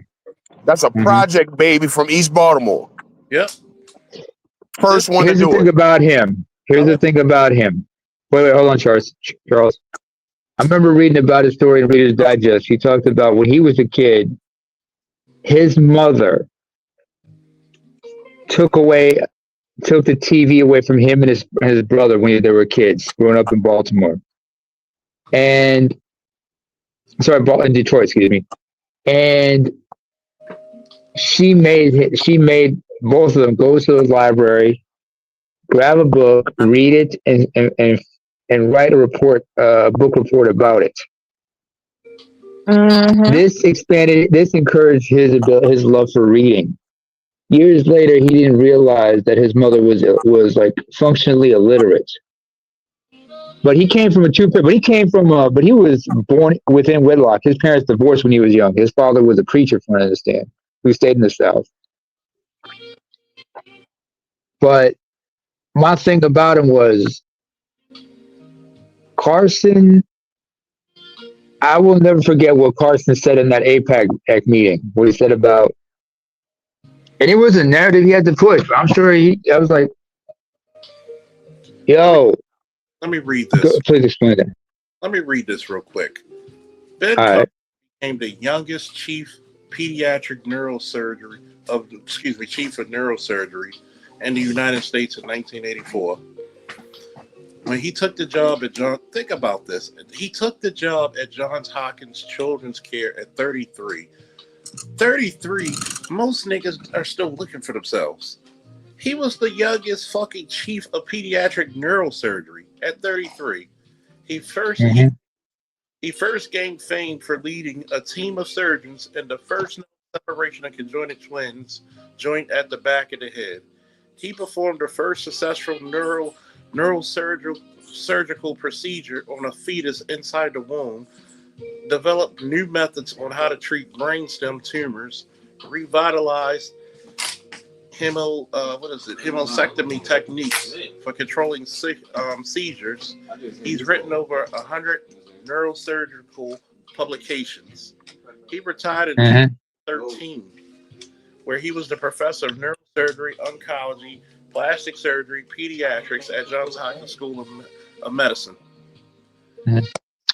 Why wasn't he made Secretary of Health or whatchamacallit, Surgeon General during Trump's first administration?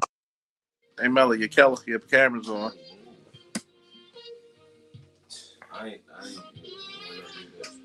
Because he was that damn good. Okay. For the Department of Housing?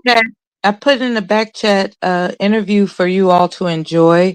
It's him in his most current age, thoroughly thoroughly talking about everything from the rooter to the tutor of his life. It is an excellent interview because it's not a movie, it's not a documentary. It is authentically him sitting in a chair for almost 2 hours, maybe more, talking about himself. It is beautiful. And This is my gift to you guys. This is he's an amazing guy because he admitted that because his father was absent, he had an anger issue that made him want to hurt people. And then he decided to transform his life into Christian values that made him accept his mother's direction for reading books, and he discovered interests that propelled him with a sense of purpose outside of being angry. But Mella, It's beautiful, man. It's beautiful. but Mella, Namer, ABM. Mhm. Does the black community have his back? Yeah. No, Here's he's what. not. He's not a Democrat. Yep. He's literally one of the greatest minds of the 20th century. Oh, Ben Carson. oh, 100%. He's comparable. I hold him in the same league as Einstein. Oh, yeah. Oh, yes. I hold him in the same regard as You know that. what? They don't know. They don't, because number one, you have a difference of political ideology. We don't back our fucking best and brightest, and then we wonder why our best and brightest get held on a fucking pedestal by the palm skin people. Oh, you don't want to support a motherfucker like him? We'll take him. And he's so generous as in his spirit that he tells in this interview how he thinks. Like he gave a demonstration, I think prompted by a question about how did you come up with the concept to do what you did for this surgery, and he explained how his mind works. This is a good interview, man. It's You really good. And I'm gonna tell you what's so bad, because I actually met him a couple of times when he worked at Hawkins when I did security. This motherfucker is so smart that he literally told me one time he sees the world in equations. He challenges himself. Yeah, that's crazy. This motherfucker, that's how his brain works. You ever been around That's how his brain works. super intelligent people don't see the world as you and I. There are sometimes I tell people I can't relate to most people because when I talk about certain shit, you're gonna look at me as a fucking weirdo. I don't Been there. more, but at the same time, when you look at strategy, you look at how to talk, emotional intelligence. How can I get people motivated? To be a coach, you have to be hella fucking emotionally intelligent. Absolutely. Yeah. You got to tap into the person's mind, into what drives that person. It's not about self-aggrandizement with him. That's what's most impressive to me. For myself to have observed intensely this interview, he is not about self-aggrandizement. And I think that's the key. He's not about self-aggrandizement. That one's not so light, and this one's so heavy. It was not meant to be. But this one's so like But you got to realize this: got a little black people don't like you until you die. How many black people were adverse to Dr. King? How many people were adverse to Malik El Shabazz, aka Malcolm X? How many people thought these motherfuckers were crazy? Hey, we ain't gonna go this. Think about it. We live in a time where you got to give people their flowers while they're alive. You're right.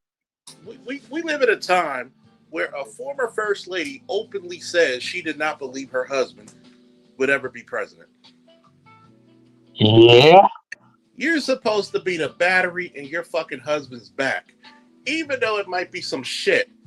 Motherfucker, you better get the fuck out there and show them who the fuck you are. If my wife... What was the joke? I said it best. If I don't gain, I don't want to obtain. Mm-hmm. Those are bars. Okay. While we're saying this, let's keep in mind that She had to extend some semblance of support in order for him to accomplish what he did. I mean, we're taking these statements, these emotional statements, and we're gonna just staple that as opposed to understanding the entire spectrum of who she is as a wife to him. That's what we're doing. Yes, that's Is what we're that what doing. you think? Okay, because it's fun, right? It's fun. It's fun. Okay, let's beat up her. Okay. Okay, check Hey, this out, right? wait a minute. Hold on. She the I one who remember said when she her said a lot of things. You know what when else she said? You know what when else one she of those said? She excuse said me. he is Hold the on. best Excuse me. man. Hold on, Mello. Let him He is talk. the best man that could ever be Excuse me. president. I Excuse just me. doubt that the country would allow. Ma'am, Hold on. excuse me. Hold on, Mello. You got it. Let him talk. When one of those daughters publicly said that they wanted to change their last name and mommy Obama said, "Oh yeah, I understand, daughter." What the fuck kind of shit is that to say? You mean they wanted to Yo, go by me Robinson? personally, I'm disowning you. Fuck you mean you don't want my last name? Well, then whose last name you taking? Get the fuck out of here with that shit. And this is what, black men in the manosphere are talking about. Listen, even if you did feel that way, you don't say that shit publicly. You just fucking don't. It's kind of like when we was talking about the Trump inauguration. She She didn't was show up. smoking cigarettes too. Like, yo, look, That's man, the one that was smoking cigarettes. I don't know, one of them. You know what I mean? But the thing is, it's like you don't fucking embarrass your father publicly like that. Is Period. that the one that's dating a white guy? I don't know. Um, I'm just simply saying that's some crazy shit to say from your daughter, and then mom's backs you. Oh yeah, I understand. Mom should have slapped the shit out you for real. I mean, it's just disrespectful. The same way when we was talking about the inauguration, she didn't show up. Like, come on, yo, you're a former first lady. If you didn't want the fucking role, you shouldn't have been with them. If they can wheel old ass Jimmy oh, Carter out there, rest in peace, Jimmy Carter, and Jimmy Carter was like 100 years old and couldn't fucking walk and shit. If they can wheel him out there because oh, he's a former president, then goddamn it, Michelle, you can fucking be. And who cares if you don't fucking like Trump? You can get out there What for a about the couple hours Clintons? and do your damn part. oh, Yeah. okay. Niggas is crazy. ABM, don't forget about the Clintons. As dysfunctional as their marriage is, at least they showed up for and made appearances. Now, Hey, Biden, do I don't know what you the deal was. you think Hillary wasn't embarrassed during that whole scandal? Yeah, but here's the thing. She could just outright divorce him because she knew if she divorced him, because remember, She she knew needed it him was at the end big. of the day. She knew it was bigger than her. You don't Or at fucking least somebody divorce in it. their You camp don't told her. say what. Listen, I'm sure she gave Bill hell behind closed doors. Publicly, no. Charles, wasn't I just saying something to you the other day about Linda McMahon? Yeah. Mm-hmm. No matter what the fuck Vince McMahon has done, you don't embarrass. You've never seen Linda McMahon on an interview shitting on her damn husband. Never. No matter what he's ABM, done. ABM, the only time I can recall Linda McMahon ever embarrassing Vince was when he was part of a storyline on WWE programming. And that was make believe. Yeah. And you got Like to WrestleMania 17 when she came she came out of that catatonic state in a wheelchair. kick them in the balls. Well, You got to realize your wife. You got to turn your volume up, Officer Charles. Huh? You got to turn your volume up Turn the music if you down. can. What about now? It's still low to me. Anybody else? Am I low? no, you sound good. Check your phone. I hear you good. Check your headset, Mella. Okay, I'll do that. Thank you. I'm gonna just say this. This is the difference between a girlfriend and a wife. A wife is a cheerleader.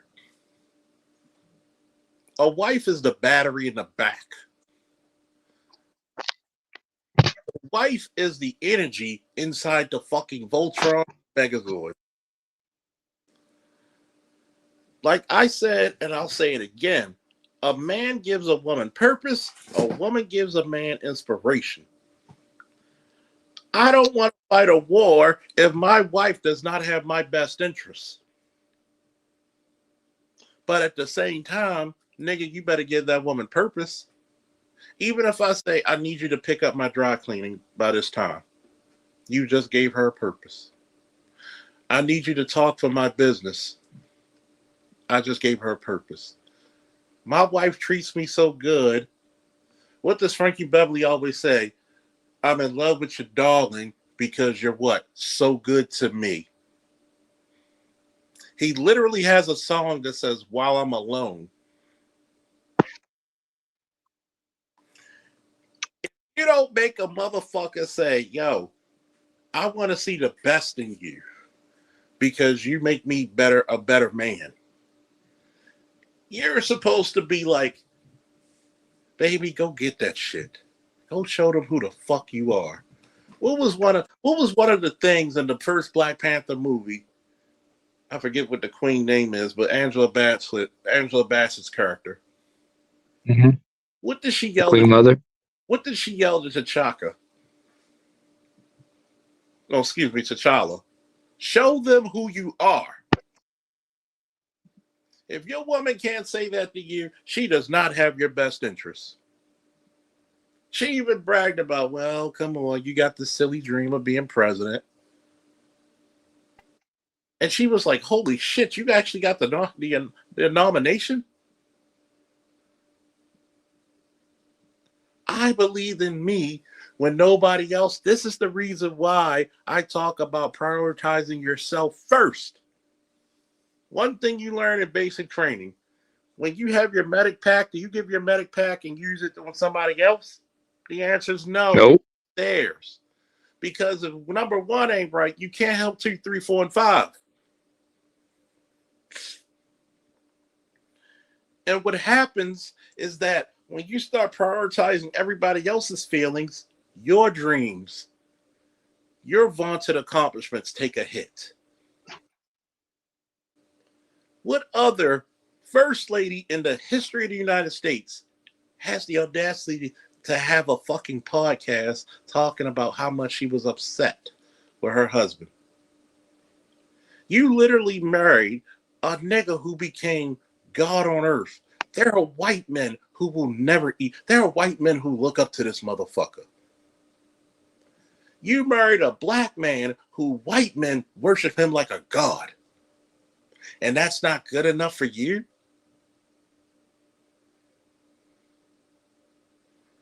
There's shit that I've done with some of my exes. And they were so amazed and enthralled. I remember, I can say the name now, Stephanie. We're at the gym because she works out a lot too. I had 405 on the bench. And she's telling me, you know, I'm not strong enough to spot you in case you get in trouble. I said, oh, really? You know what I did out of pure arrogance, ABM Namer and Mella? What? Did you know what I did, Mella? Did you know what I did, ABM? Out of pure Aries, Baltimorean arrogance. ABM. What do you do? I let 405 pounds sit on my chest for 30 seconds. Do you know what that's called? That's called a dead man's lift. Ooh. And she's like, oh, shit. Goodness. She said, oh, shit, I got to go get help. No, you don't. I just lifted it like it weighed 50 pounds. It was such an amazing feat of strength that the guy lifting weights next to me was like, my God. He said, I thought you were in trouble, but you got it up like it was nothing. Jesus Christ. She even told me that guy became your groupie. He's like, I've never seen. She was so shocked. You didn't have faith that I could do it, could you? As a matter of fact, I rested for about 2 minutes, and I did a set of fucking 6 to 7 with 405. I found a video where I had 3 people spotting me, and I'm lifting 510.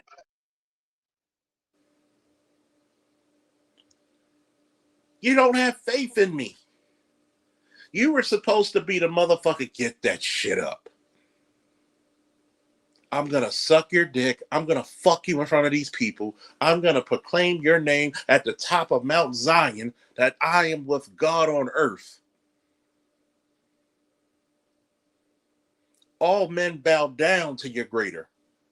That's what your wife's supposed to say. When that man got No, sworn in, no, you tripping. I'm tripping. You Guess tripping. is she supposed to be like, I got the best man that I can get in the world? If you need incentive from someone outside of yourself, how great could you possibly be? I wanna tell you, I need incentive because I did it anyway. Remember when I said you're not great because of, you're great because of what? Despite of. But here you are giving this narrative of the supposed tos. Your wife is supposed to. I will reiterate, any event that you need incentive outside of yourself, how great could yourself be? Isn't it her job to give inspiration? Okay, we're assigning jobs. That's Exactly. what we're doing. Yes. You man, Yes, we're assigning jobs. Everybody has a job. All right. wait a Everybody has responsibilities. wait a Uh, minute. Is a man So your job is to put yourself in harm's way and leave me as a widow. That's your job. guess what? I mean, you can go fight the guy if you want, I'm gonna tell you the same but thing. you wouldn't respect me much, would you? I'm gonna tell you the same thing I told her. I said, you and I, we get married, we have children. I already have Peanut. We hear somebody breaking in. I go downstairs to check. What is your job to do? And let me go on that it's your job note. Hold Good on. night, everybody. Hold Much on. love. Oh, okay, I'm gonna still say it. Y'all ready, ABM? Y'all ready, Namer? Let's go, man. Let's get some real manosphere shit in here. Yeah, we're gonna do this real manosphere shit. You know what I told her?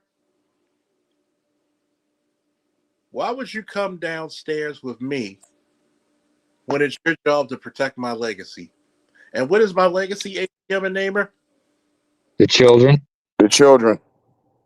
You're supposed to get the gun, the rifle, the shotgun, and get the fuck out the house and call the police. And you know what she said? I didn't think about it like that. That's your job, is to protect the legacy. My Of job. course she didn't, Charles, because like the lady that just left, they don't want jobs any fucking more. You And they don't get want so to talk caught up in the about word. you don't want to talk about assigning each other jobs. Isn't that the very goddamn problem today? That nobody wants to do their fucking job? And what did I tell you was one of the most sickening things early in this broadcast that I said? People who don't do their job to the fullest of their fucking abilities. I heard you. Does that make sense? Absolutely. I'm sorry. I'm sorry, dude. I gotta say it. And this is not Don't be my sorry. platform. This is not my platform. I am a guest. This man allows me to speak. I appreciate it. I need Charles Faulkner Jr. to do these streams because it gives me a chance to vent and shit. But this is what pisses me off about women coming in the fucking manosphere. Speak your Why mind. are you in the manosphere with these female fucking emotions and shit? What's the point of that? I just got off. And she gets mad at me because I tell her it's hard to have a beyond first level conversation with you without you getting combative, sensitive, and offended. If you want to be with me, there's sometimes I'm going to take your feelings into consideration. But at the same time, there are times I got to say, baby, fuck your feelings. Shit got to be done. Going back to the whole job thing, isn't that part of the fucking problem in the black community? Isn't that what you hear all of the divestors and swirlers and men bashers on this very YouTube? Isn't that what they say? Black men don't do their fucking jobs? Of course. Why don't you ever see women going over to those platforms and want to undermine those bitches and what they're saying? But you come to the manosphere and you want to undermine what men are talking about. I'm sorry, this ain't one of these purple pill spaces. This ain't blue pill and purple pill. Oh, It's red pill. We're strictly red or black. We're going to tell it like it fucking is. This is what, Wait, this hang on a is why second. I don't like the Hang on a idea second, of... ABM. ABM, hang on a second. Since you said red and black, Alexa, play Wolfpack theme from WCW album. Exactly. Go ahead. See, this is the reason. Go ahead, ABM. I was just going to say I don't like women in barbershops. Exactly. Well, where the brothers supposed to go when they need to get their hair braided or they need to get their locks tightened up? But guess what? Normally, when they go there, guess what? The females are usually silent. They at least and leave most of the time. Here's the crazy part about it. There's a reason why I'm shadow banned. There's a reason, and ABM made a good damn point. There is no fucking way a guy got 6,000 plus subscribers, and I got 7 watching even at this time. And we talk about a plethora, a multifaceted level of shit on my channel. We talk about the jobs of men and women. Last time I checked, is being a provider a job? Yeah. And it comes with responsibilities. Is being a protector a job? Absolutely. Why do we give military veterans such praise and esteem and benefits? Because they have performed a duty that is beyond the capacity of most civilians. Or beyond the capacity of civilians, in period. Let's just simplify. And the responsibilities that come with it. Let's just put it in simple terms. They fucking signed a check that said up to the cost of my life. When you have a husband, that man said, I'm supposed to protect, I'm supposed to kill and die for you all. That's why your husband leads, because you're not willing to do that for him. Charles, you take a fucking vow. No different than you military people when you take your oath. And last time I checked, you're married, right? Yeah. Or the oath he took as a police I have officer. been Let's not forget about assigned a that. fucking job. I'm a father. That's a goddamn job. And that comes with both benefits and responsibilities. I can't fucking say it. Wait a minute. What would you say about me if that's what I said about my job as a father? Oh, I don't want to be assigned a job. I don't want to talk about what my job as a father is. I don't want to do that. What the fuck would you say about me? I would have cussed you out. What the fuck you mean? And it's the goddamn problem in the black community. And I get it, you know what I mean? And I'm with BGS on this one. It's cooked, it's done. The CIA, they won. It is what it is. There's no fixing this shit, there's no saving this shit. But that don't mean we can't tell the fucking truth. You got a fucking job to do, whether you like it or not. And you got a fucking job to do. And if you don't want that job, then don't call yourself girlfriend, wife, none of that bullshit.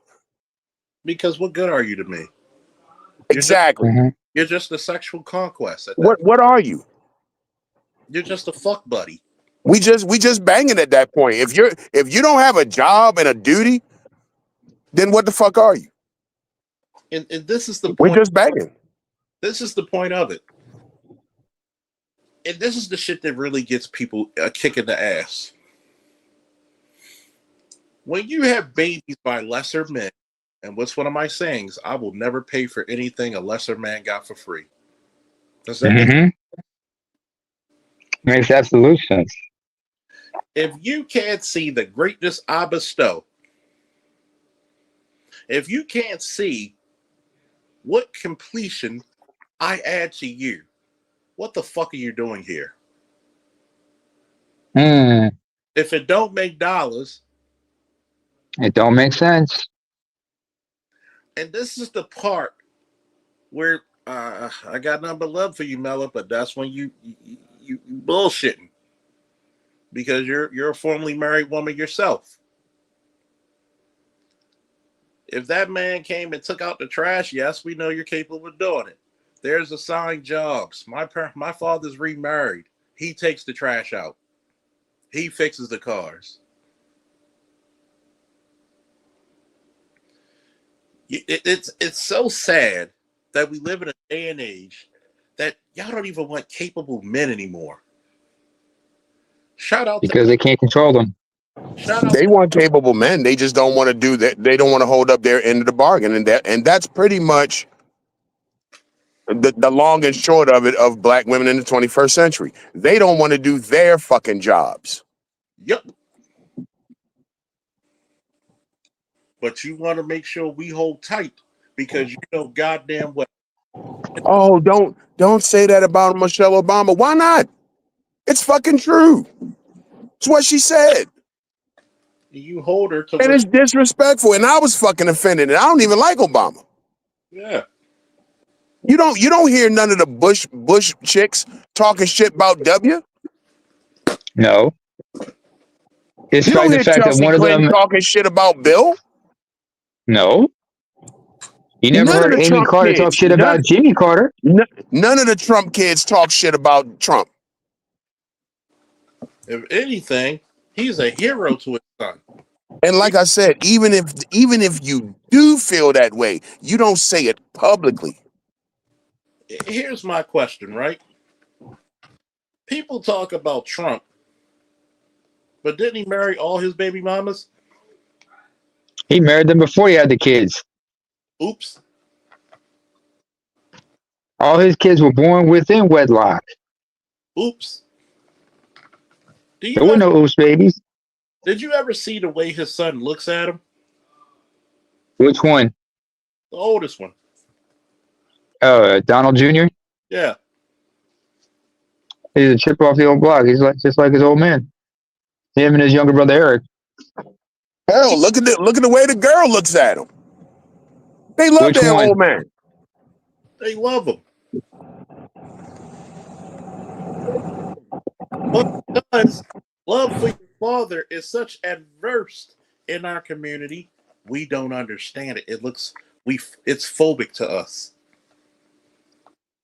You actually love your father? I told my Yeah. Let me ask y'all something. Let me take you back to like the early '80s. They had Lou Gossett Jr. as a special guest on SNL, right? And they had him and Eddie Murphy do a skit about a black father, black son. And at some point, they stopped midway and said, "What the fuck are we doing? This is some bullshit ass shit." And then they called out the writer and everything in that skit. And they said, "Where's the writer?"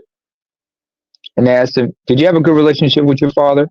He said, "What makes you think we didn't love our father?" In fact, Lou was like, "Don't you think I love my father?" They called out the producers in the middle of that sketch, and they had Eddie's stepfather, not his real father. His father died when he was a kid, but his stepfather, who he called Pop, he was in the audience. He had him point stand up, and they said, "Yeah, I love my father." And right out there, he said, "I love you, Pops," because they understood the importance a black father has. I want you to think about this for a minute, Mm-hmm. right?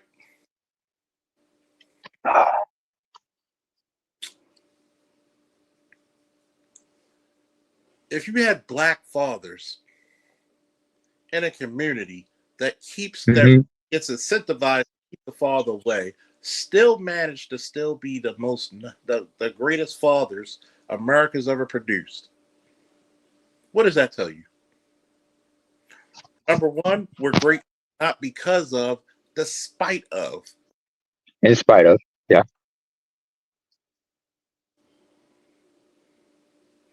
Excuse Then, me. then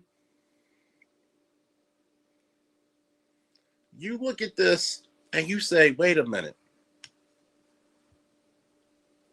The way Trump's boys and his daughter looks at him, they look at him like my father's the shit. Hmm. My father went from being just a billionaire. Hell, his father loaned him $1 million. He could have fucked that money off. Somehow he took $1 million and made it $1 billion. What's up, Blue Marble? So when I hear people say, "Oh, he's an idiot," I can give you fucking $1 million and you'll trick that shit off in a week. Hmm. I had to tell them, one of my old wrestlers, there's no such thing as a stupid president. There may be stupid shit he does once in a while, but you can't get to that position being stupid.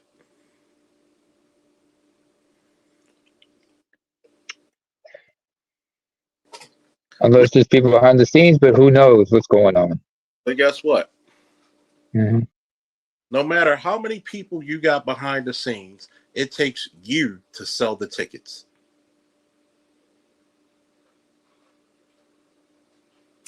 Think about it. When Trump said black community, what do you have to lose? Instead of actually asking that question yourselves and making a conscious fucking answer, you got offended. I want you to look at this, right? Remember when Trump was at that town hall sit down with those 3 black women? And Oh yeah. shout out to Miss Faulkner. It took a Faulkner woman to show you how a black woman is supposed to behave, right? She conducted herself like a like a true professional journalist. The other two had it. Whoever they were working for were just showing their bias and probably just doing so just to hopefully get a job on major networks like MSNBC or ABC or some shit like that. And good luck because they revamping that bullshit because of all of. I want you to think about it. This is the reason why the black community is Hmm. not affected. You have a fucking sitting president for you.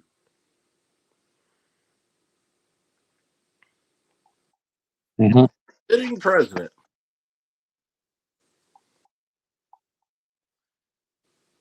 And you act a donkey's ass being belligerent. And he's running for president. Do you know there's a 50-50 chance this motherfucker could get back in power and he's gonna have an axe to grind against you. And he loves being belligerent. Remember, that's his forte. You try to get belligerent with him, he's like, "Hey, you can't get any more messed up than I am." And you know what's the funniest part is? Hmm. You notice Miss Faulkner's career skyrocketed after that. Where's she work at? Which outlet does she work for exactly? I forgot exactly, but trust me. You think she can't call down to the press secretary and get an interview with Donald Trump right now? I'm sure she can. Because one thing about the Don, 2 things about him you can always tell. He remembers everybody who was good to him, but he damn sure remembers everybody who wasn't. He's like Nixon. He has a list of people he has who on his good side and a list of people on his bad side. And notice what he said about Miss Faulkner. He was complimenting her the whole time. She didn't kiss his ass. She was professional. She was like, I will do an interview with you anytime. But yet, You don't even have the wherewithal of knowing not to make enemies with a powerful person. A former president, how much power do you think they have? Namer and They ABM. have they have a whole lot of influence that you never think. Do you remember the late Sir David Frost back in the '70s at when he interviewed Richard Nixon?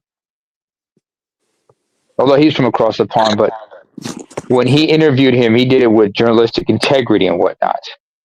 Miss Faulkner, she did the same thing. She conducted herself like a professional. And for some odd reason, black women don't understand. You're making enemies with a guy. It's not just a former president, but a guy who's eligible to get back in the seat of power again and has. Hmm. Look what happened to that bitch who tried. That attorney general or state's attorney up there in New York. Letitia James. Letitia James. She really thought that Trump wasn't going to come back with fiery swords against her. She should have got. She should have got lost and retired when it was good. Now they're investigating her heavy, and you put trumped up charges, pun intended, against President Trump. You could have stopped. You had the authority to say the buck stops here, but you did. Like I told you before, Charles, I would have fucking quit. There's no fucking way in hell you're gonna think you're gonna make me be the face of going after a former president who's running for president again. Are you out of your goddamn mind? That's like Fuck no, I'm not doing that. I would have quit. exactly. I'd have said, But see, the problem is, Charles, is that black women have been believing their own fucking hype. mm-hmm. The same thing at that fucking that sit down that you talking about with the black journalists. Nothing but Yep. black women there. All that was boule shit. Mm-hmm. Black women been believing their own fucking hype, and they think that the same shit that goes on in the black community with black men, the shit that black men accept, that everybody else is supposed to accept. Mm-mm. Hell to the nah. And I tell people, right, listen to my fuck ups. How many times ABM and Namer I talk about my fuck ups? When needed, absolutely when it's needed. And when am I very candid about it? Hmm. I don't make myself look like some godlike figure. I tell you, I fucked up. Why do I tell you? Don't prioritize a woman over you. You don't want us to make the same mistakes you did. If you can't gain, you don't want to obtain. Hmm. That's rap bars. Because number one, a woman will drain you dry. Like a parasite. And then when she can't get any goddamn energy out of you anymore, she drop you for the. And then they'll just go on to another dude and do the same shit to him. Mm-hmm. Kind of like a virus. Yep. Mm-hmm. It's no No, different. parasite. It's no different Yeah. than when you tell a woman the reason why it's difficult. If I know so much about you, but you ask me what's my favorite color, but you're giving me all this information about yourself, that means you really you well, I don't want to ask the questions until they come up. I even said that. Maybe you're just that type of person. But at the same time, I will be like, I noticed you never asked me about what makes me tick. What's my greatest joy? What's my greatest sorrow? How was my upbringing? But I could tell you, I could damn near map your life. Maybe not every to the detail, but I could damn near map it. And when I tell women, it's hard for a man who's pragmatic and logical to speak to you. We don't like speaking to you. I had to remind women of this.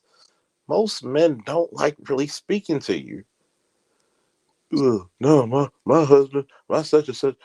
No, he does not. He's just not being honest with you. That's the problem. So what happens is that women, because you were never trained to understand men, because you notice in the last fucking 50 years, you bitches been without one. Y'all make that a fucking badge of courage that you wearing 20 to 30 long inches of weave, raise abysmal children, but yet you're a catch. What's the old saying? You're only the prize to men you don't want.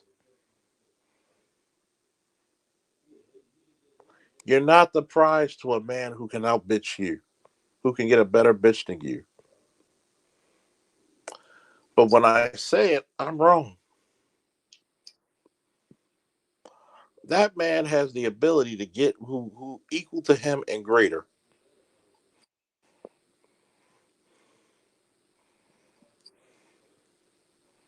It's amazing how far you have a former vice, excuse me, a former fucking first lady talk that type of shit to her husband. I can't condone that bullshit.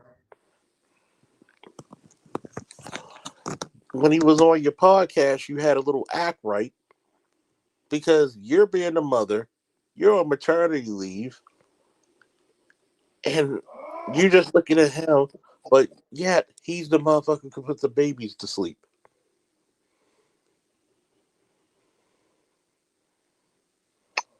Barack was raised by a single mother for the most part. Yeah, he had a stepfather, but he had a single mother. Although his mother was white, she pushed him to become great. Mm-hmm. He was raised by his grandparents in Hawaii, despite his grandfather's his grandparents' animosity towards black folks. They Look, accepted oh they look, accepted him. Obama, his goddamn self has animosity towards black folks. Let's just keep it fucking real. Uh, All right. Michelle Obama gave Barack quote unquote street cred with black people, particularly black women. Let's just be honest. If if Barack Obama was married to a white woman, he would have never been president. Nope. Mm-hmm. Black women would not have supported him. They supported Michelle. They voted for Michelle. Mm-hmm. It's the same window dressing that black women always fall for when it comes to politics. It's never anything of substance, never anything that's going to matter, nothing tangible. It's just about appearances and shit all the fucking time. Mm. And this notion that Michelle can't be criticized is fucking bullshit. No woman's above criticism, just like no man is above criticism. And when you are the first lady, Mhm. that's what you sign up for. You know you're about to hear some shit. If you didn't want the job, you shouldn't have fucking married the guy because you knew he was going to be a public figure. Mm-hmm. Maybe you didn't know he was going to run for president, but hey, he was a fucking senator. An Illinois senator out of the Chicago district. You black women want these men, and then you get these fucking men, and then you act as if, well, like you know what I mean, like we were saying, you don't have a certain job to do in all of this. What's her Here's name? the Laura Bush. Laura Bush understood her fucking job in all this. She understood her position. She played her position. I'm You not black trying to get into women, semantics here. Well, hold up, baby. ABM. I don't want to get into semantics, but I guess we're going to have to get into semantics because we understand certain words unfortunately trigger people. But instead of saying a job, let's just say they had a role to play in all this. Women don't know, certain women know how to play their position. Others want to play out of their position because they think they're better. You ever heard of a 6'6", 300-pound offensive lineman who thinks he can act like a free safety? No. It don't make goddamn sense. Nor does the place kicker run routes and catch passes because you're a fucking kicker. That's your goddamn job. You're not built to play like a tight end. Or if you're a 6 foot, or if you're a Mike Alstott, you're supposed to be a fullback. You don't go in there like a tight end. That's not your fucking job. Or if you remember, what's his name, Warwick Dunn at 5'7", you're a halfback. You're supposed to run the ball. You're not supposed to be the wide receiver. Everybody has their position to play. Has their position to play. Everybody has their role to play. An NFL team is a 53-man roster. Mm-hmm. I grew up playing soccer. We all had our positions to play. Mm-hmm. Just like in baseball. Effort. Mm-hmm. And there's no fucking I in team. And black women has forgot that. They've forgotten that over the last half a century. Oh, no, they haven't forgotten about that. The thing is like that word, there's no I in team. No, but that doesn't mean you can rearrange some of the letters to spell out me. Yeah, that's what I was getting ready to say. It's about we. It's about what you can get. It's about what they can get. What they can gain. What they can siphon like that song by Maya. It's what like that song by Maya. It's all about me. And she just had Drew Hill, especially Cisco, being backup for her. Yeah. And you know what I mean? I'm just saying, I see this often when I see chicks come into Manosphere.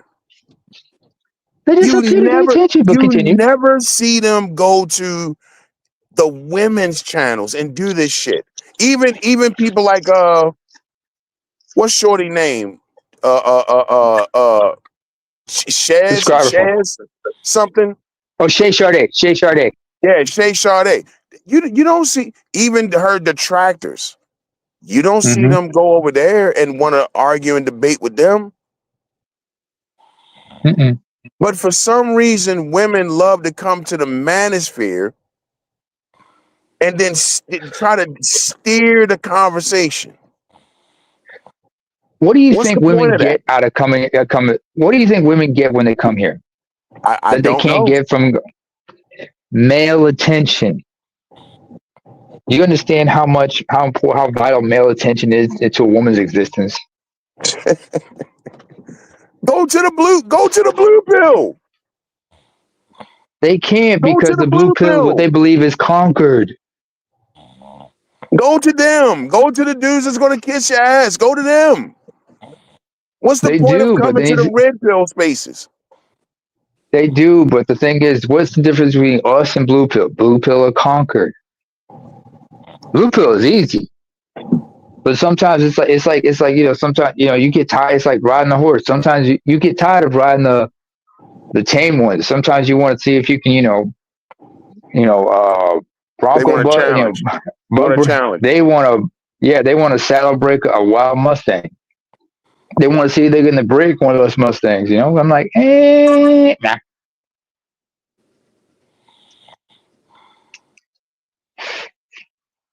I mean, I understand why they think the way they do, and I'm like, I don't have to agree with it. I understand it, and I don't agree with it. But I'm like, you do you, I'm gonna do me, and we'd be good.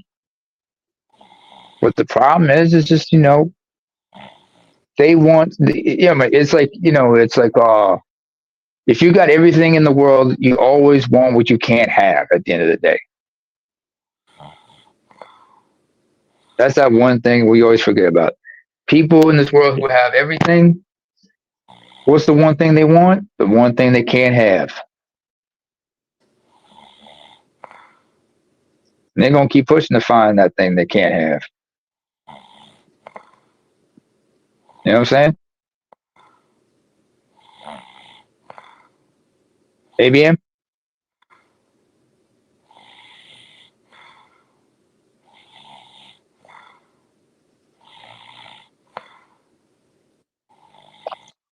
Uh-oh. ABM, unmute yourself. Charles? Yep. Okay. You all right?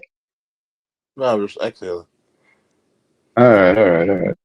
Man, you gotta get that sinus fixed. No, I'm just exhaling. Yeah, but yeah, we just were. Wait, you better not be sleep. You better not have no sleep apnea, man. Better have no sleep apnea because I know that shit is no joke. It's manageable. I know people got who was it? Patrice O'Neill, one of his partners. Although Patrice talked about, this is one of the things his girlfriend kept bugging him about was sleep apnea because Patrice was 6'4", 6'5". He was like somewhere between 350 to 400 pounds at his heaviest. Uh-huh. And they were worried about, and his girl kept bothering his girl was using that excuse just to be on his ass all the time.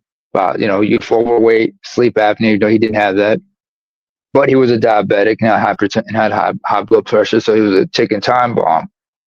However, his partner in crime, Dante Nero, who's still alive to this day, 6'1", about 300 pounds. And on the Black Phillip show, they found, a lot of people didn't catch it, but they had this conversation about Dante having sleep apnea. And Dante talks about how much that affects him because like he has to wear a CPAP mask and everything. And I'm sure he's been trying his best trying to, get that under control. Especially considering he's got a little kid. He's got a son. His son's like, I think should be in elementary school by now. Is a first, second grader by now? Who's that? Dante Nero. Possibly. Patrice's co-host from Black Phillip show because after Patrice died, like Dante continued with his own version of the show on podcasts. It was called the Beige Phillip Show. Then he changed it to Man School 202.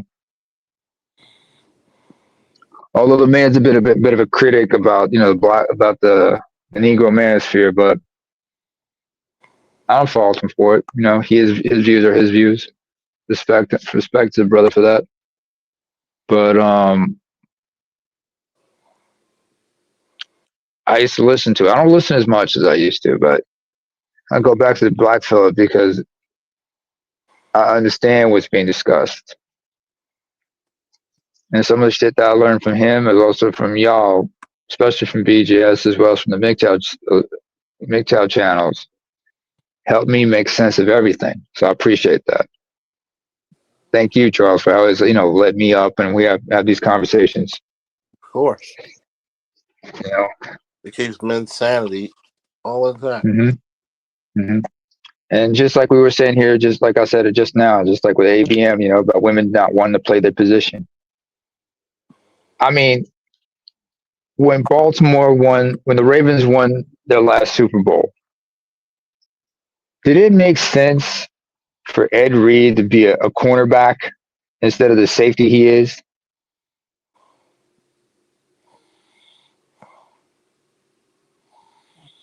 Did it make sense to you, Charles, that he played that position?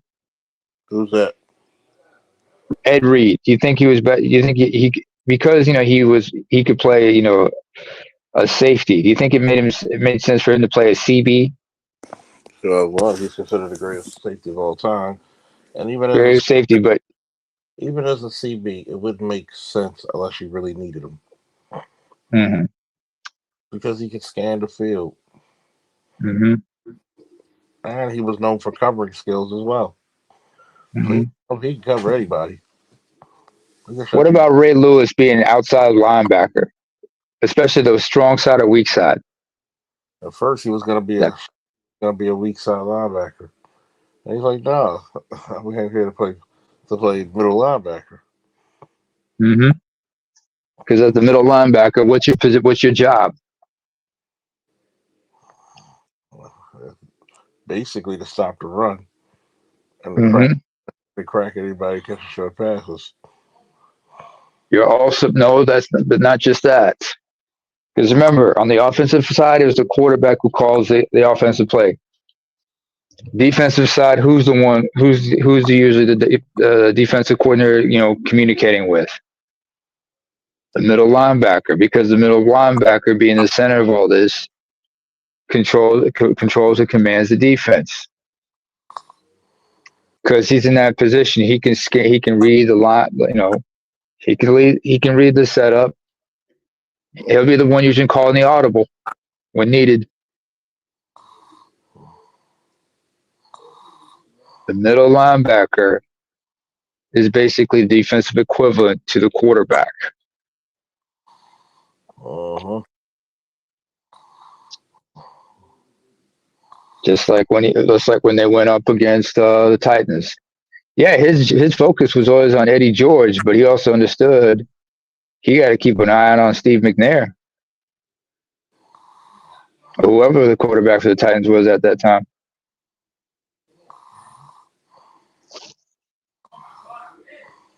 Who else could we say the same thing about that? Mike Singletary when he was middle linebacker for the Bears.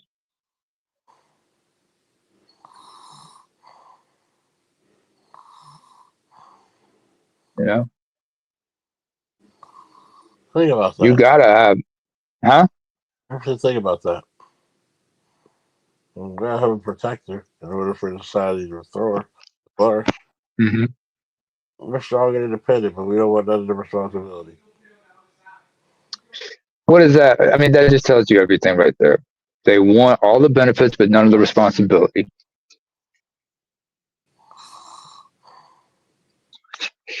It's like that wizard. Like, remember when Kevin Samuels was was on Fresh and Fit, and he had Rollo Tomasi and all them dudes. It was like the after hours edition of it when they had all the women in the studio with the guys. And right in front of Rollo Tomasi and all those pickup artists / Red Pill guru coaches for nothing more than PUA smart Alex, he checked every single one of those women and didn't care. And the way he checked them had Rollo and everybody mad at him. But they couldn't say anything about Kevin Samuels, so instead they took it out on Donovan Sharp.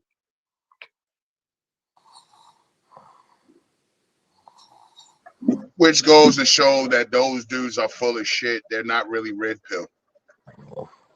No, they belong to the PUA section of the Manosphere. And they've never really been in Red Pill because they've always been,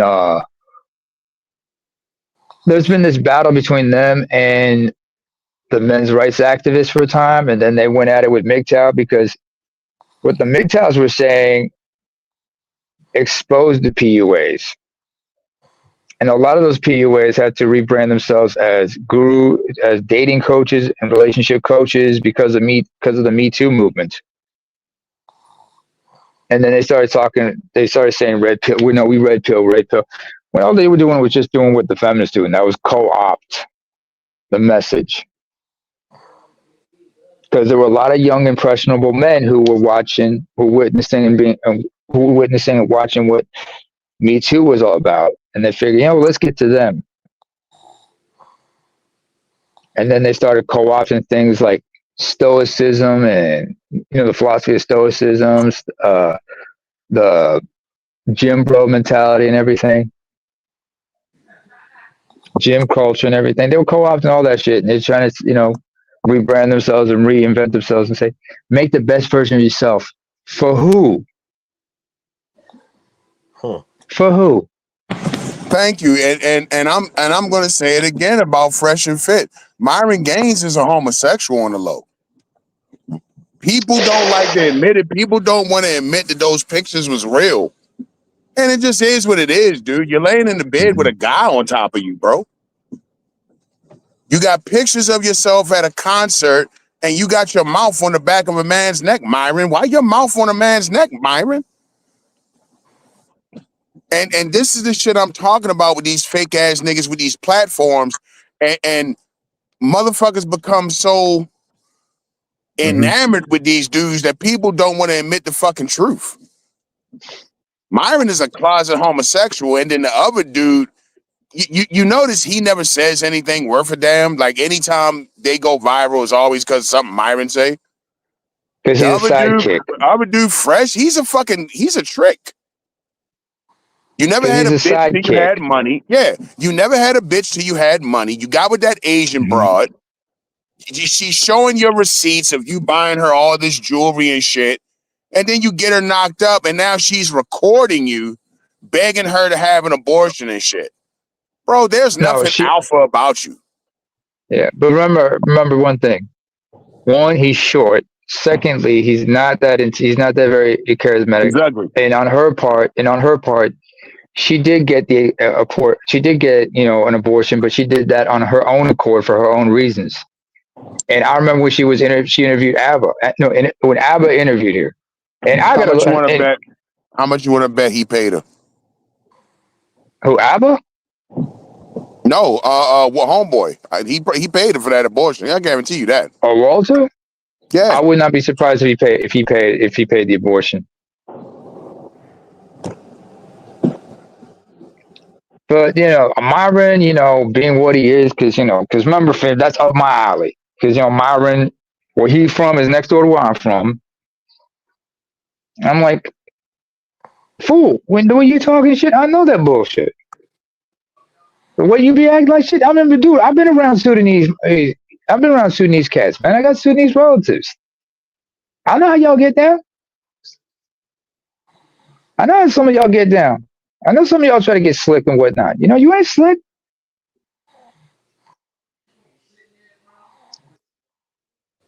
Yeah, he just plays to that fucking crowd of his for real. I mean, because because they're all over the place, they can't really stand on shit. Most of them, And everybody most of know the what people it is with Myron. I mean, you know, that's why he looks like they look like clowns to me. That's why I don't really like a lot of other people watch him just to like, I guess, keep up with what they saying and shit. But I don't watch him at all because I don't do the clown shit. I don't blame you for that, ABM. I mean, you have a right for that. Me personally, I don't bother with them because I remember watching a couple episodes and realizing, wait a minute, what these motherfuckers doing? And then after the bullshit with ABBA and Preach, that shit, that was like, oh shit. How the fuck are you that dumb, motherfucker? You gonna talk shit about Haitians and you're in South Florida. You're in South Florida. Now I know he couldn't go at ABBA like that because he understands. ABBA's is from Ethiopia. That's next door to Sudan. You know how they know how y'all get down. Y'all know how they get down. And your diaspora communities know each other, and oftentimes you either interact or you don't interact. So you go there with them. They ain't gonna they gonna deal with you in their own way. You don't want to play that game with them. Just they don't play that game with you, and not to mention the bullshit going on back home right now. I mean, So, they make the classic mistake that a lot of these podcasters make. They don't stay in their lane. You know what I'm saying? Like you build your lane up and you're successful there, you need to just stay there. You know what I mean? What they do is they get out their lane because they try to appeal to that, like, because a lot of the manosphere on the internet is like kind of like alt right. So they try to go that way and shit. That's why Myron does all the talking. The other guy really don't say shit. And the funny thing is, that's the kind of shit that get Andrew Tate in trouble. Because Andrew Tate doesn't stay in his fucking lane. He's all over the place. And that's what gets him jammed up because he thinks because he's mixed, he's mulatto, and he's a Muslim that he can cover all these fucking bases and shit. Andrew Tate was a lot better when he just stayed in his lane. Andrew Tate, first of all, and his younger brother Tristan, they don't know when to shut the fuck up at all. Andrew in particular, being the older, he's the loud one. He's always about this, that, and the third. And he's faking the funk, especially with the cars and everything. I'm like, you understand why your parents? I mean, looking at his backstory and everything, I'm like, and the way he talks, I'm looking at his face, his facial the way he conducts himself, I realized, yeah, this motherfucker obviously has no self awareness, and his mouth and his actions usually get him in the shit. So all you have to do is just give him all the rope he needs. In fact, let him choose what type of rope he wants.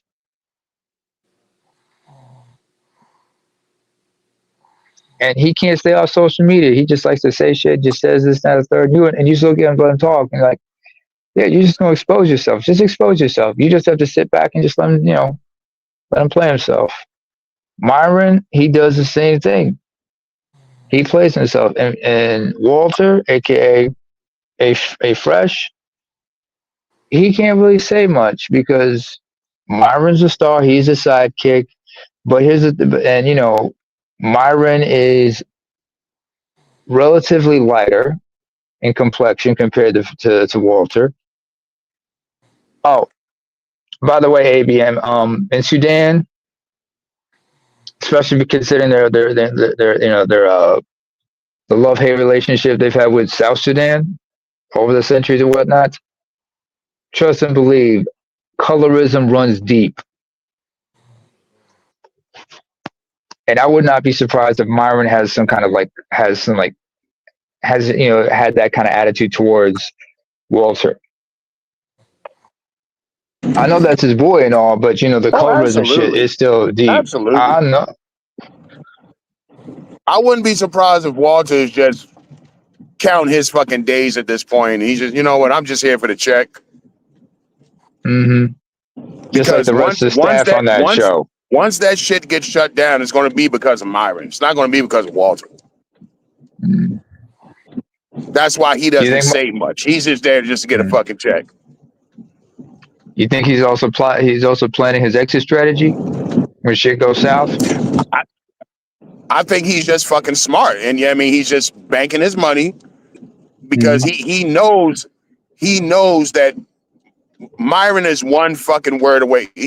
Myron is one sentence away from getting that shit shut down. Mm-hmm. You know what I mean? And is Walter Haitian or something? Walter is Barbadian.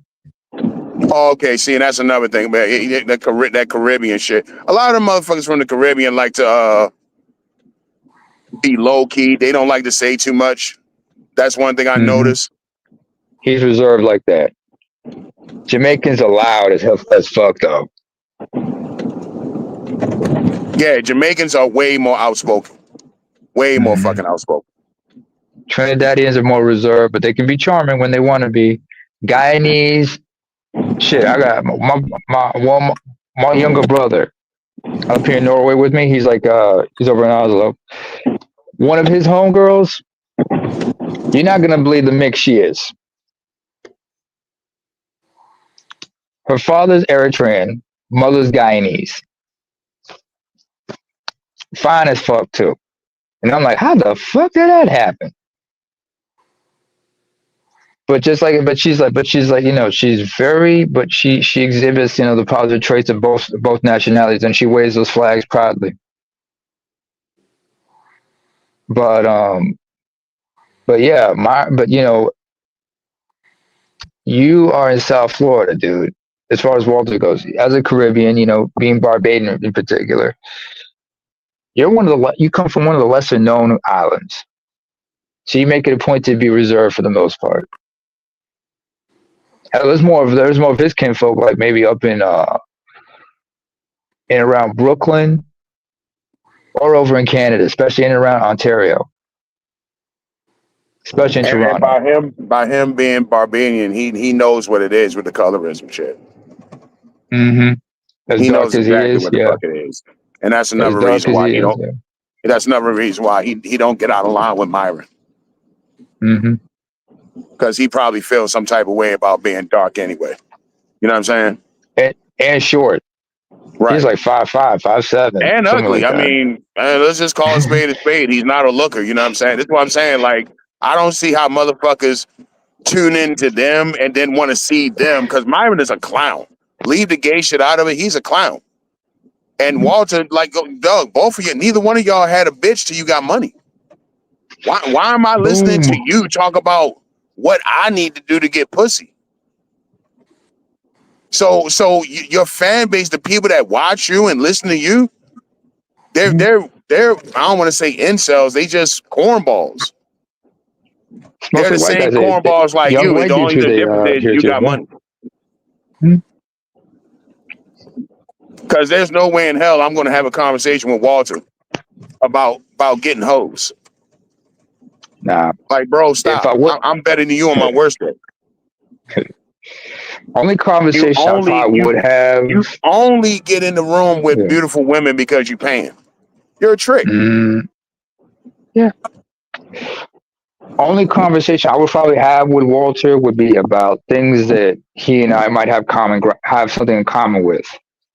Like if we were talking about sports or some shit like that. Myron, I cannot. Not because like Eritrans and Sudanese have some bad blood or some shit like that. No, it's just dude. I look at you and I see what you're about, man. And don't get it wrong. I'm not fresh from the motherfucker. I'm not straight from the motherland. I was born in the diaspora. I was born in the diaspora communities. All right. I was born in the Middle East, born and raised in the Middle East. KSA, do or die, do or die, whatever. I have no shame admitting that. And for those of us who grew up in the Arab world, you know, we were all of East Africans. We all knew about each other. We were all aware of each other's presence, you know. But the thing about us was this: either we fucked with one another or we didn't, and we kept it cordial. But we also understood how everybody gets down. So we're like, cool, cool. So we know each other's bullshit. So Myron, I would probably be like, you know, it's cool, man, but I don't fuck with you. I know how you get down. I met some Sudanese cats who were like, you know, who had a good heart and they were about morals and principles. In fact, I remember one of the coolest cats I ever met, and ABM, you're not gonna believe how I met this guy. Would you like to know? Spit. Okay, do you remember what was it? All those controversial those like what was it there was a Danish publication that was in hot water because their cartoon caricatures of the Prophet Muhammad. Yeah, I remember. So he and I, this is like in December of 2009, I met this guy. We were just sitting in a room in the recreation room of a certain area, of a certain center, and we were just watching BBC News. And apparently, we're watching news. Apparently, a Somali immigrant was trying to target one of those artists, one of those cartoonists. Fortunately, that guy was safe. He was with his grandkid, but he was safe because they had a safety room in his place. And Danish cops were able to apprehend the assailant.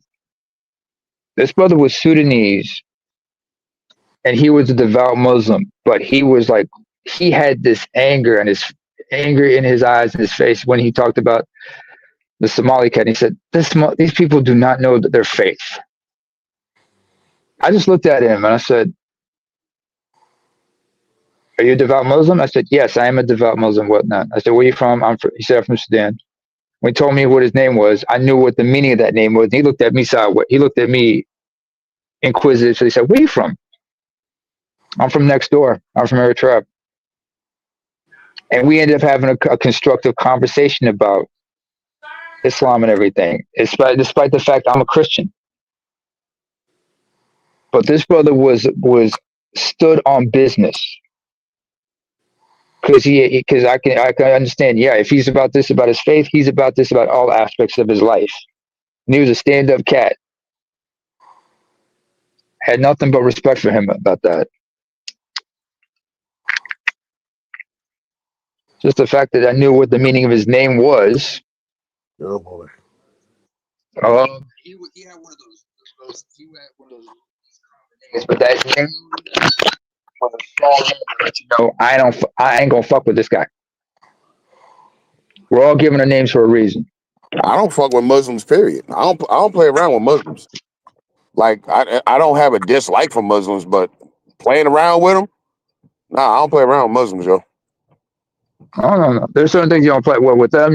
Well, depends on the person. There's some cats who are like more lenient, jovial, have a good sense of humor, but there are those who ain't about that bullshit.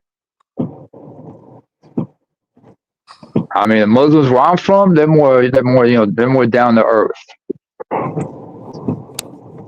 But Myron, as a Muslim, I just look at him sideways, like, get the. Yeah, he's He faking the funk. yeah. Oh. But then again, I remember like Abba and Preach. I ain't got no hate for them, and I respect them for admitting that hey, they ain't red pill, but they have their views about the red pill, about these spaces. But my thing is like, dude, you don't have to hate. And I know they're stand-up comics by profession, so I'm like, hey, do you? I'm gonna do me. But Abba, Eritreans and Ethiopians, because we're so related, we know each other's BS. So I'm like, I don't fuck with you, fam. I'm gonna leave it at that.